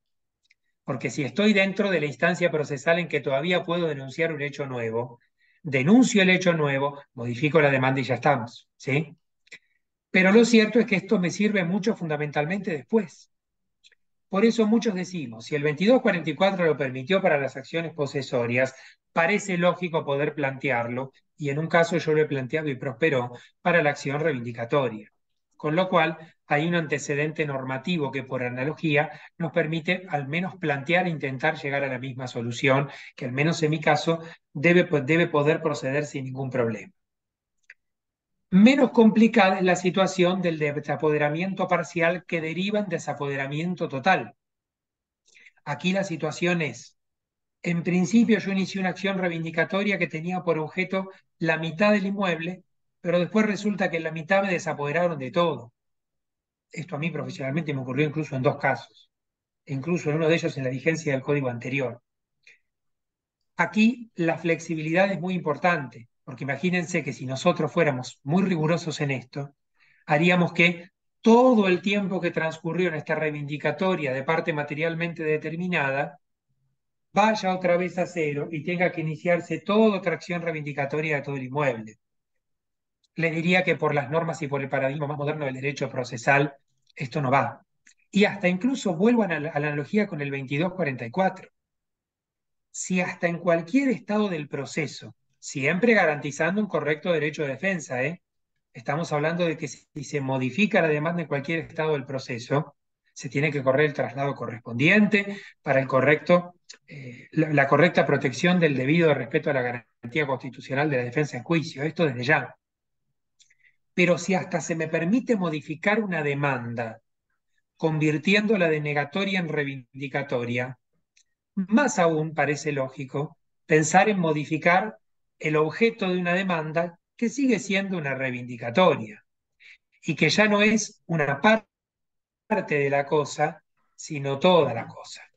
En general, también este es un planteo que suele tener una acogida favorable por parte del juzgador. ¿Sí? Pero esto es muy importante porque la práctica nos demuestra que durante el transcurso del proceso, muchas veces lejos de paralizar o hacer retroceder en el avance posesorio, la lesión hasta crece, hasta avanza todavía más. Bueno, yo creo que acompañar interpretaciones procesales que sin lesionar los principios del proceso no terminen ayudando maniobras dilatorias por parte del demandado, bueno, es una cuestión que es de aquellas que nos hace decir hoy el proceso judicial está al servicio de la protección del derecho lesionado. ¿Sí? Pero bueno, asumo que son cuestiones también opinables, yo traslado la cuestión. El demandado puede contestar demanda, como en la mayoría de los casos. Si no la contesta, puede haber una situación de rebeldía, o puede incluso también allanarse, como en cualquier otra situación. Pero también puede reconvenir. Las reconvenciones más comunes son o por prescripción adquisitiva, si el demandado dice, no, momento, ya no hay ningún dominio que reivindicar porque yo estoy poseyendo desde hace 28 años. Recuerden que es muy importante que aquí la prescripción la plantee no solo como excepción, sino también como reconvención. Si se limita a poner la excepción, lo máximo que puede lograr es que el actor pierda la reivindicatoria, pero el juez no va a declarar adquirido el dominio con carácter de título. Entonces lo que recomendamos es que oponga excepción y reconvenga por prescripción adquisitiva, Entonces, si la prescripción adquisitiva prospera, además de rechazar la demanda, el juez va a declarar adquirido el dominio con carácter de título y se va a inscribir en el registro. O a veces también es muy común la reconvención por cobro de mejoras. ¿Sí? No prospera a ver, no estamos frente al caso de una prescripción adquisitiva, entonces reclamo aquellas mejoras que puedo reclamar. Ojo, por favor, porque estas son dos reconvenciones, les diría incompatibles entre sí. Quien reconviene por usucapión, que no reconvenga también por cobro de mejoras, porque reclamarle el valor de las mejoras al que me reivindica me hace automáticamente autodefinirme como un tenedor. Reconozco que el derecho a poseer pertenece al otro. El usucapiente no le reclama lo invertido, al contrario. Y esto lamentablemente se ve muchas veces. ¿Hacemos todas las reconvenciones? No, ojo, porque generalmente, siempre, el articular las dos reconvenciones implica ya de por sí que los propios dichos del propio reconviniente echan por tierra la usucapión. El propio reconviniente está probando que no tiene el animus domini desde el momento que reclama el cobro de mejoras. Si estamos frente a un caso en que procede la reconvención por prescripción adquisitiva, hay que jugarnos por la reconvención por prescripción adquisitiva y dejar el cobro de mejoras para los casos en que la prescripción adquisitiva no prospera por no darse los elementos estructurales que se requieren para la misma. En cuanto al régimen probatorio, yo, como les dije, me voy a concentrar en materia de inmuebles. Esto es bastante sencillo porque siguiendo avanzo algunas pantallas porque tienen que ver con cuestiones que yo ya les fui anticipando brevemente. Siguiendo el antecedente del código anterior, la prueba en la acción reivindicatoria inmobiliaria se organiza básicamente sobre la base de presunciones. 4 posibles casos. Aquí la actividad del juez está muy recortada. Simplemente tiene que identificar cuál es el caso que se presenta y ya el legislador le dice lo que tiene que hacer. Fíjense ustedes. La primera hipótesis, que los derechos del actor y el demandado emanen de un mismo antecesor. Aquí entramos en situaciones en las que tengo posibles, por ejemplo, dobles enajenaciones, en las que la mayoría de los casos me encuentro que tengo escritura por parte del actor y un boleto por parte del demandado. Aquí aparece, me permiten, me anticipo en esta pantalla, aquí aparece un error bastante habitual, y permítame decirlo en términos poco académicos, que es pensar que escritura mata boleto. No siempre es así, pero cómo no, si la escritura es título suficiente. Pero ojo con esto, porque recuerden que la escritura puede tener publicidad registral, pero hay casos en los que la publicidad posesoria, justamente estructurada sobre un boleto de compraventa con fecha cierta, la publicidad posesoria puede llegar a desplazar la publicidad de un registro. Uno de los casos es el que aquí analizamos. Si yo me encuentro con que, sí, yo tengo escritura, porque el año pasado le compré a Graciela, pero lo cierto es que me encuentro con que yo estoy demandado de Roberto, que es el que actualmente está en posesión, pero Roberto acompaña un boleto de compraventa de hace 4 años atrás con fecha cierta y prueba la posesión. Esta posesión desplaza la escritura pública. Porque yo, para haber sido de buena fe, debía haber constatado el estado posesorio. No solamente debía haber consultado el registro y debía haber hecho el estudio de títulos a través del escribano. Y si yo hubiera ido a ver el inmueble, me hubiera encontrado a Roberto, que estaba poseyendo en virtud de este boleto. Por eso es que es muy importante que este inciso A del 2256 me diga: se presume propietario quien primero fue puesto en posesión de la cosa. ¿De acuerdo? Que fue el primero que tuvo el modo. Fíjense, aun cuando ese modo no repose en un título suficiente, aun cuando repose solo sobre un boleto. O sea que fíjense que el boleto no me alcanza para reivindicar, no puedo ser actor con un boleto, pero sí el boleto en esta situación me puede alcanzar para repeler una reivindicación. ¿Me van comprendiendo en esto? Los segundos casos, segundo, tercer y cuarto caso, van a otra hipótesis. Derechos del actor y del demandado que emanan de distintos antecesores. ¿Cuáles son los casos? Primero, el inciso B.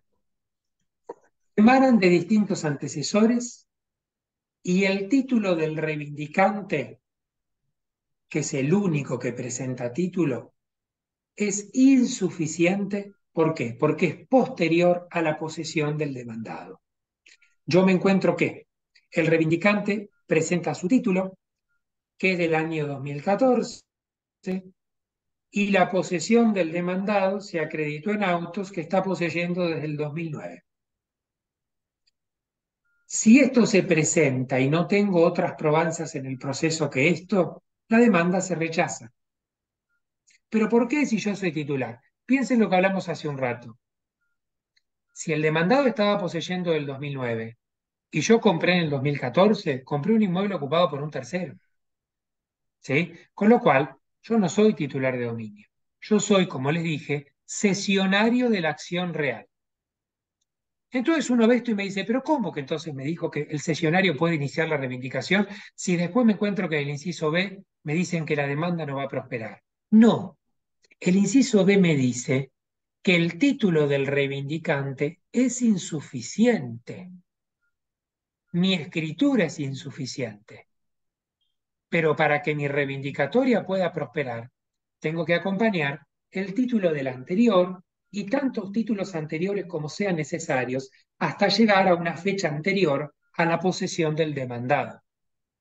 Vamos con un ejemplo, no sé si se los traje en pantalla, no. Vamos con un ejemplo para que se pueda visualizar. Yo le compré el inmueble claramente ocupado a Graciela, ocupado por Roberto. No va a prosperar mi demanda si yo inicio la acción reivindicatoria contra Roberto y solo acompaño mi escritura de compra. Para que prospere esta demanda que yo inicio como cesionario de la acción real reivindicatoria, tengo que acompañar, además de mi título, el título de Graciela, que seguramente es un título que tiene una fecha de adquisición anterior a la posesión de Roberto, porque es Graciela la que sufrió el desapoderamiento. Y si no hubiera sido Graciela, sino Agustín, acompañaré mi título, el de Graciela y el de Agustín. Pero yo tengo que llegar con una cadena perfecta de títulos a un título de fecha anterior a la posesión del demandado, para evitar que me apliquen el inciso B. Porque si me aplican el inciso B, perdí. Aplicar el inciso B significa que se rechace la acción reivindicatoria. Y cuando digo acompañar el título anterior, digo que también el título anterior tengo que traerlo en testimonio, ¿eh? Ahí también digo que no me alcanza copia simple, ni me alcanza copia certificada, ni me alcanza que en la escritura que me hicieron a mí, el escribano diga que tuvo el título a la vista. Perdón, ¿quién tiene que apreciar la prueba? El juez. El título anterior también tiene que tenerlo a la vista el juez para resolver la acción reivindicatoria. El inciso C es el caso opuesto. El título del reivindicante tiene una fecha anterior a la posesión del demandado. Este es el caso en que la demanda prospera. Entonces se presume que este transmitente era poseedor y propietario de la heredad que se reivindica. ¿Se entiende esto? El inciso D es un caso muy particular, se da en casos muy pero muy puntuales. Cuidado, por favor, doctor Arriaga, que quedó habilitado su micrófono, doctor Walter Arriaga. Se dan casos muy puntuales en que los dos presentan título. Yo sé que son extraños, pero se presentan cada tanto. Los dos tienen título sobre este inmueble. Uno puede decir, ¿cómo puede llegar a presentarse? A veces sucede, por ejemplo, porque se hizo una venta de una fracción menor de un campo, nunca se dejó la nota marginal en la escritura de origen, entonces después, muchos años después, los demás vendieron el campo entero a otro. Entonces, sobre esta fracción me quedaron dos títulos. ¿Se entiende? ¿Cómo se resuelven estas situaciones en las que los dos presentaron títulos sobre un mismo inmueble y que emanan de distintos antecesores? Es fundamental aquí la prueba pericial notarial, en la que un notario o perito que se sortee tiene que hacer un estudio de títulos y de su dictamen debería poder surgir quién tiene un mejor derecho. Si del dictamen surge quién tiene un mejor derecho, más allá de lo que siempre digamos que el dictamen no es vinculante, todo nos hace pensar que aquel que el perito diga que tiene mejor derecho, muy probablemente será el que triunfe la acción reivindicatoria. Pero si sucediera que tampoco del estudio de títulos se pueda conocer quién tiene un mejor derecho, como ya ni un estudio de títulos lo puede resolver, el que tiene la posesión va a ser el que va a triunfar. ¿Sí? Porque pensemos que es un caso súper residual, que ni un perito puede conocer quién tiene mejor derecho. Entonces allí estamos por el estado posesorio. Pero como observan ustedes, los 4 incisos del 2256 son los que me pueden dar las 4 posibles hipótesis y los que el legislador ya prevé como las 4 posibles soluciones. Aunque el 2256 siempre se interpreta como dirigido al juez, es verdad, yo siempre cuando diserto para colegas, yo soy abogado ejerciente, siempre les sugiero que es un artículo que nos habla mucho a nosotros, sobre todo para los clásicos supuestos de la mayoría de las reivindicaciones en las que solo va a presentar título el actor, fundamentalmente esto, por los casos de los escenarios implícitos. Armemos todo de manera tal que nos apliquen el inciso C. Démosle toda la letra al juzgador para que encuadremos y en nuestros fundamentos de nuestras demandas se encuentre claramente el argumento jurídico del 2256, inciso C. Cada tanto encuentro demandas de reivindicación fundadas en el inciso B. Son un suicidio, porque el inciso B justamente dispone que se rechaza la demanda. Entonces, mucho cuidado porque lo que nos sirve a nosotros siempre es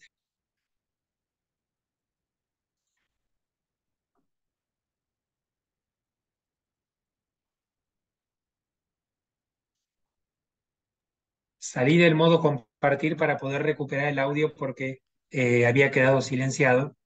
Recuerden, por favor, que lo menciono esto del inciso C para los casos más habituales en que solamente presenta título el actor. A título de cierre también, porque quedé que los últimos 15 minutos los dejo abiertos a que me puedan leer las preguntas que hayan formulado por escrito. Desde el punto de vista de la sentencia condenará en principio a la restitución de la posesión contra todos los que hayan sido demandados y cualquier otro ocupante por el demandado genérico. Tenemos un tema muy puntual actualmente con los lanzamientos en los que tenemos personas vulnerables. Esto es un tema desde hace muchos años, que podemos decir que en provincia de Buenos Aires ha quedado más o menos organizado a partir de la jurisprudencia, fundamentalmente también de alguna acordada de corte. En general, cuando me refiero a personas vulnerables, me refiero a niños, niñas, adolescentes, personas con discapacidad, ancianos. ¿Qué se suele hacer en estos casos?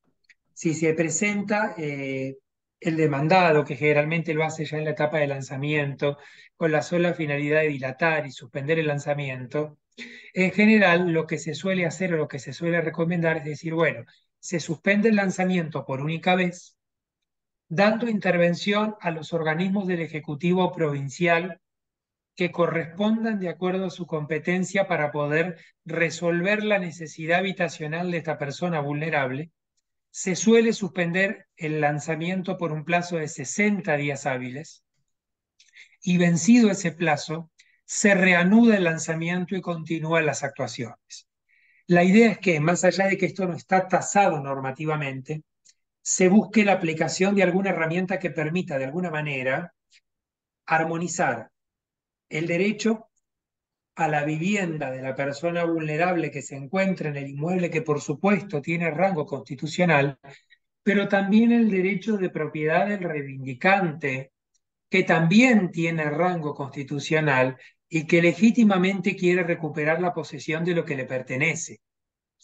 Cuando la Corte desde hace algunos años, me refiero a la Corte de Provincia de Buenos Aires, impartió estas directivas para que los juzgados apliquen estos criterios y, por ejemplo, en los casos de niños o adolescentes, suspenda el lanzamiento por no más de 60 días y le den intervención, como les dije anteriormente, en este caso la Secretaría de Niñez y Adolescencia, para que active los mecanismos necesarios para poder trasladar a los menores a otro lugar y que el lanzamiento se pueda hacer. Se buscó de alguna manera armonizar esto y que los lanzamientos que se pretenden en inmuebles en los cuales se ubican la vivienda de personas vulnerables no terminen siendo lo que sucedía y muchas veces en algunas otras demarcaciones todavía sucede hoy, y son lanzamientos en los que indefinidamente encuentro suspensiones que nunca se llegan a materializar. No es esto lo que se debe buscar, ni es esto lo que debe suceder, por simpática que pueda resultar a la lectura de algunos esta solución. Insisto, tengo dos derechos constitucionales en pugna, el de la vivienda y el otro que es de propiedad, y por qué no de la vivienda también, si este propietario lo que quiere es vivir en el inmueble que le pertenece, a lo cual tiene absoluto derecho. El punto es poder armonizar y no generar, permítanme la redundancia, desarmonías por atender un derecho con total descuido al otro. Bueno, tal cual les dije, quedan estos últimos minutos para que, no sé si la moderadora o el moderador en este caso haga la lectura de las preguntas o algunas de las preguntas que hayan formulado para que en el tiempo remanente yo las pueda contestar. Pido perdón que no retuve el nombre de pila de la persona que está interviniendo por el colegio. No me refiero al doctor Erpen, que sí lo retuve, pero no sé cómo se llamaba Victoria se la persona llama. que estaba moderando en términos técnicos. Perdón, Sí, es Victoria la que se Victoria. encargaba de la moderación. Bueno, no sé, Victoria, si me está escuchando, si ella quiere ocuparse de este asunto, si es que hay o no preguntas que hayan hecho por el chat que me quieran leer, o Perdón, si alguno quiere hacer la Sí, pregunta y poder yo escribirla estoy acá ahora o Quiero- realizarla, no sé cómo quieren hacerlo. A ver. sí, Doc, estoy hay acá muchas acercándola. preguntas perdón, a ver si hay muchas preguntas que ya fueron respondidas porque fueron en el transcurso de la charla. Tal vez si no sé, si piden y levantan y nos preguntan, tal vez podríamos responder aunque sea estos 10 minutos que nos Sí, quedan. sí, Tito, por perdóname que interrumpa. supuesto. A A mí medida que quieran pedir la palabra y la concedan, estoy a disposición. había visto en el chat una pregunta, Sebastián, que estaba vinculada a el desistimiento del demandado genérico, que muchas veces es requerido por los jueces. Sí, a ver, a mí me ha sucedido puntualmente una sola vez y en una acción posesoria, en el ejercicio profesional. Yo lo que aconsejo siempre es que si piden desistirlo, eh, o sea, insistir en esto y en su caso apelarlo y llevarlo hasta acá. Eh, no creo que corresponda el desistimiento a menos que el juez y la Cámara, si lo confirme, entiendan que la eventual sentencia favorable que se dicte va a condenar a que el inmueble quede libre de toda otra ocupación. Si llega a suceder, y ese es el criterio que tiene el juez, confirmado por la Cámara, bueno, eventualmente allí se podrá desistir con la absoluta tranquilidad de que el juez y la Cámara entiende que tal va a ser el alcance que va a tener la eventual sentencia condenatoria. Insisto con la Cámara porque si nos quedamos con que el juez me dice eso y yo desisto del genérico y posteriormente se presenta un ocupante en etapa de lanzamiento que en ningún momento intervino durante todo el proceso de conocimiento anterior ni en la etapa probatoria y lo lleva a la Cámara y la Cámara entiende que no se debió haber desistido, nos encontramos con que, al menos desde mi modesto criterio, hemos omitido una segunda instancia que debimos oportunamente agotar. Si se presenta ese caso reiterado, a mí me pasó una sola vez y no en una reivindicatoria. Lo agoté, lo llevé a la Cámara sí lo entendió, e incluso llegamos a la etapa de lanzamiento y en su momento así fue ordenado y así fue materializado. Pero no sugiero, primero, descansar en este criterio, y si efectivamente el juez así lo considera, que entre paréntesis, no considero correcto esto, yo creo que el genérico, a diferencia de en otros procesos acá, tenemos que mantenerlo porque justamente me interesa para la etapa de lanzamiento, me interesa para la etapa de ejecución de la sentencia, pero si así sucediera, recomiendo al colega llegar hasta la Cámara para poder tener la tranquilidad de que el lanzamiento va a suceder con total eficacia. Gracias por la aclaración, Sebastián. Bueno, No, al contrario. acá tenemos varios pedidos, no sé si le damos la palabra a alguno. José Adrián Villanueva levantó la mano primero. Bueno, muchas gracias, Sí, doctor, por su tiempo. al Eh, contrario. yo tengo una pregunta y la escribí para no olvidármela. ¿Qué es esto? Tengo un juicio de reivindicación, el cual el título, la escritura, el actor la aporta luego de un juicio de escrituración. En el juicio de escrituración, la prueba fue el boleto de compraventa donde estaba el asentimiento conyugal. El tema es que esa escritura, en ese juicio de escrituración, el juez se demandó solamente a uno de los cónyuges y el juez se subrogó a la voluntad de uno de los cónyuges. Y esa escritura es la que finalmente termina en el juicio de reivindicación.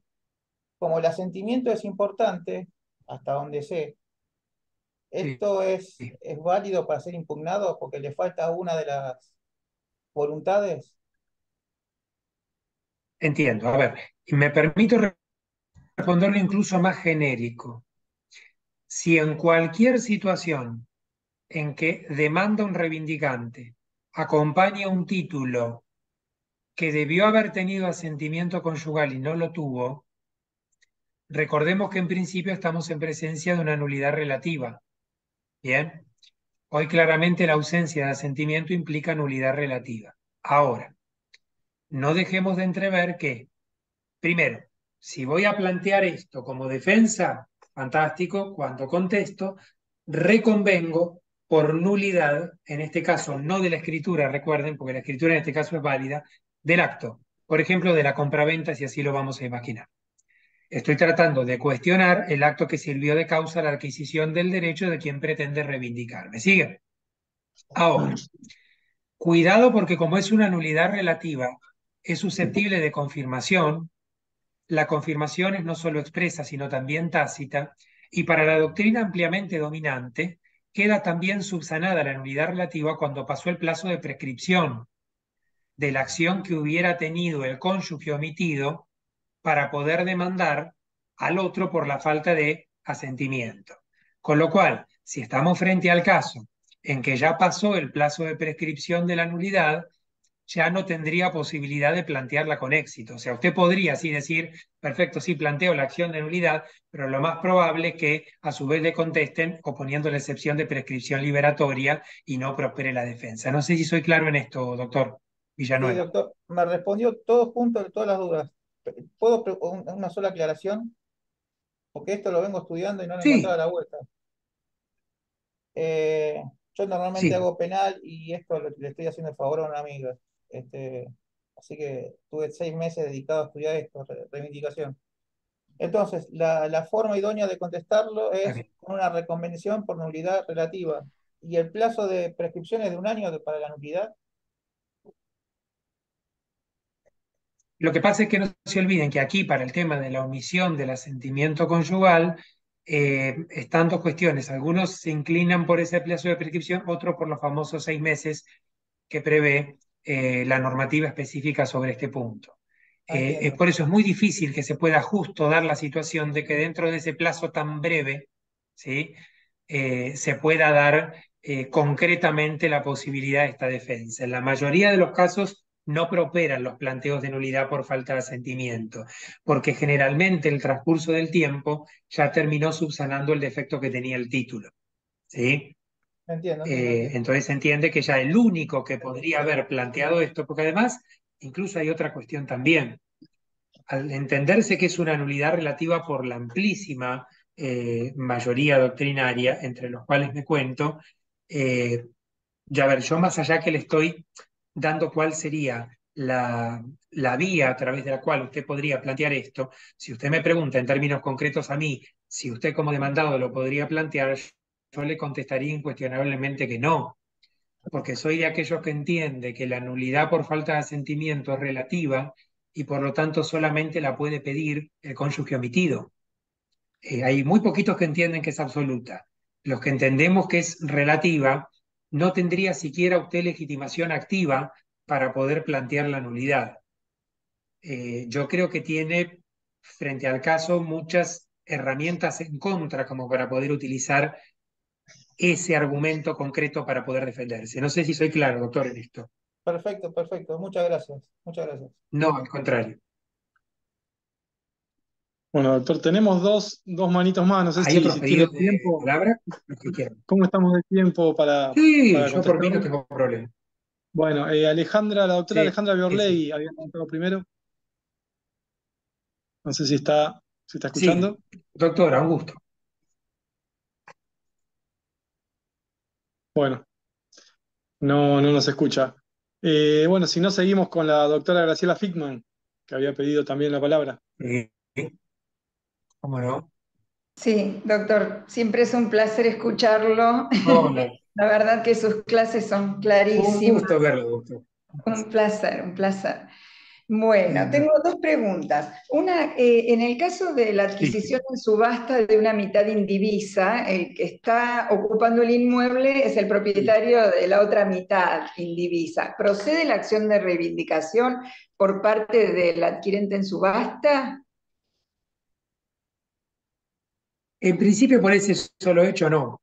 Porque el hecho de que otro esté en posesión, por las normas que regulan el condominio, cualquier condominio puede poseer la cosa. Yo lo que aconsejaría en este caso que este nuevo adquirente por subasta, que si no entendí mal, no está en la posesión material del inmueble, intime al otro a ser puesto en coposesión a ver qué respuesta tiene. El otro, Porque si está bien asesorado, va a tratar de negociar, no le va a desconocer el derecho. Dígame, doctor, así. claro, porque la posesión se entrega al comprador en subasta previo a la inscripción del testimonio o la protocolización de la subasta. Hay que hacer el acto de Sí. toma de posesión con el oficial de justicia. Es una posesión ficta, digamos. No, no alcanza. Lo que pasa es que en este caso, de alguna manera se instrumentó, todavía no llegaron a ese punto. Sí, está instrumentado y está inscripta la subasta. Bien, perfecto. Independientemente de eso, más allá del carácter ficticio de cómo lo hayan instrumentado en ese caso, yo aconsejo eso. ¿Intimar a qué? A ver, puede haber distintas intimaciones. A que a partir de ahora pague un canon locativo, Claro. a poder negociar acerca de cómo se va a ejercer la coposesión entre los condóminos. Y si ahí hubiera un desconocimiento, una exclusión de la posesión, ahí recién iniciaría una reivindicatoria. Pero por ese solo hecho no aconsejo iniciar una acción reivindicatoria porque no habría técnicamente un desapoderamiento. Perfecto. Y en la otra pregunta que tengo, que me quedó, que no enganché, cuando dijo, por la ley Pierri, cuando Sí, todavía no transcurrieron los 10 años, ¿cuál es la acción que tiene en caso de desapoderamiento la persona que está ejerciendo? como tiene un derecho meramente personal, la acción posesoria de despojo del 2241 que tiene un plazo de prescripción de un año. Perfecto, Por eso tiene que perfecto. actuar rápido. Gracias, doctor, muchas ¿Sí? gracias. Bueno, la doctora No, al Biorley, contrario. ahí, Fue un placer. ahí está haciendo la pregunta porque no le anda el micrófono. Dice, ahí se me fue. A ver si estoy con el celular. Es- Con una Ahora sí. con una declaratoria de declaratoria de herederos. herederos puede iniciar la reivindicatoria. Creo que llega a leerlo. ¿Es Sí, esa la pregunta, efectivamente. doctor Erpin, o yo leí mal? ¿Sí? Bueno, a ver, sin Sí. dudas es el dominio que tenía el causante. Solo la declaratoria no alcanza, tiene que acompañar el título a nombre del causante, como les expliqué anteriormente. Si la pregunta de la doctora va en cuanto a si tiene que tener ordenada la inscripción, no. ¿Sí? Con el título, suponemos inscripto, a nombre del causante y la declaratoria de herederos, sería más que suficiente para poder reivindicar. Es más, estoy pensando en declaratoria de herederos en un colateral. porque si pensáramos en la situación de un descendiente, un ascendiente y un cónyuge, por el 2337 tienen investidura de herederos de pleno derecho, con lo cual, hasta sin la sucesión iniciada, con el título del causante, el certificado de defunción y la partida que justifica el vínculo, ya estaría en condiciones de iniciar una reivindicatoria. Claro. No sé si responde, doctora Biorlegui. Sí. Voy a Bueno, estar y atento si tenemos una... respondieron. Sí, estamos leyendo cualquier cosa. Ahí está, excelente, está poniendo, así que entiendo de que está respondida, Bueno, doctor. dale. Ahí está, gracias, muy amable. Bueno, y teníamos una manito más, la doctora Bayone, Roxana Bayone, Sí, no sé si está por sí. ahí. Acá estoy. Buenas tardes. Ahí está. Lo molesto con Hola, una doctora, última un gusto. consulta. Encantada. Nosotros tenemos un caso donde Sí. una empresa compra en subasta unos lotes de terreno donde se hace un mandamiento de constatación y surge que había personas viviendo en el lugar. Esta empresa ahora inicia una acción reivindicatoria y el título que nosotros, claro, presenta el título, el informe de dominio, todo, pero me quedó una duda cuando usted dice que tengo que ir a buscar los anteriores. ¿Esto pasó por boleto, se lo dieron en parte de pago a otro? Es complicada e incluso en esa misma subasta se subastaron lotes que tenían titularidad porque se hicieron un combo, estamos con este juicio en la corte. Sí. En este caso, yo creo que la acción reivindicatoria no va a tener lugar porque no correspondería, nunca tuvo la posesión esta gente. Ese es el punto. Al no haber tenido la posesión, solo con el título de la subasta no alcanza. Es necesario el título del anterior o, vuelvo a lo mismo, de tantos títulos anteriores hasta que se llegue a una posesión anterior al demandado. El juez no puede resolver otra cosa si el único título que tiene el expediente es posterior a la posesión del demandado, porque el 2256 se lo ordena de ese modo. Claro, entonces para mí es correcto No sé porque si- nunca poseyó nadie eso, porque era de un emprendimiento de unas personas que lo compraron, lo lotearon, nunca vivió absolutamente nadie en ese terreno.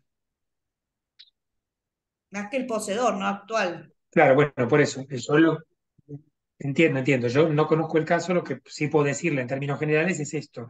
En ningún caso el juez puede, si él o los títulos que tiene en el expediente son de fecha posterior a la posesión que le quedó probada al demandado, en ningún caso puede hacer lugar a la reivindicatoria, lo tiene prohibido. Es muy claro el código. Muchísimas gracias, doctor. No, al contrario, doctora, un placer. No sé si hay alguna Bueno, otra pregunta más. no tenemos a nadie más, así que podríamos ir cerrando, doctor. La verdad que un gusto haberlo escuchado. Creo que todos aprendimos muchísimo, nos sacó de todas las dudas, como esperábamos, ¿no? En el chat fueron agradeciendo, algunos que se tuvieron que ir dijeron que excelente, que bueno, algunos pedían alguna hora más o otra charla nueva, así que después iremos viendo. Pero bueno, es un tema que si bien lo estudiamos y lo estudiamos, siempre nos genera dudas a todos los colegas y nunca terminamos de entenderlo el 100%. Creo que a todos nos pasa lo mismo. Así que bueno, desde mi parte le agradezco muchísimo, doctor. No sé si Agustín, porque justo estaba en viaje también, así que eh, estaba medio Sí, estoy complicado. acá, Tito. Ah, está ahí. Estoy Así acá, que Sebastián, muchas gracias por todo. También adhiero al agradecimiento del doctor Erpen y la verdad es que sumamente claro todo lo vinculado a la legitimación activa, que muchas veces no es tan lineal el título de dominio y todas las variantes que fueron suscitándose y vos explicaste, la verdad es que muy esclarecedoras.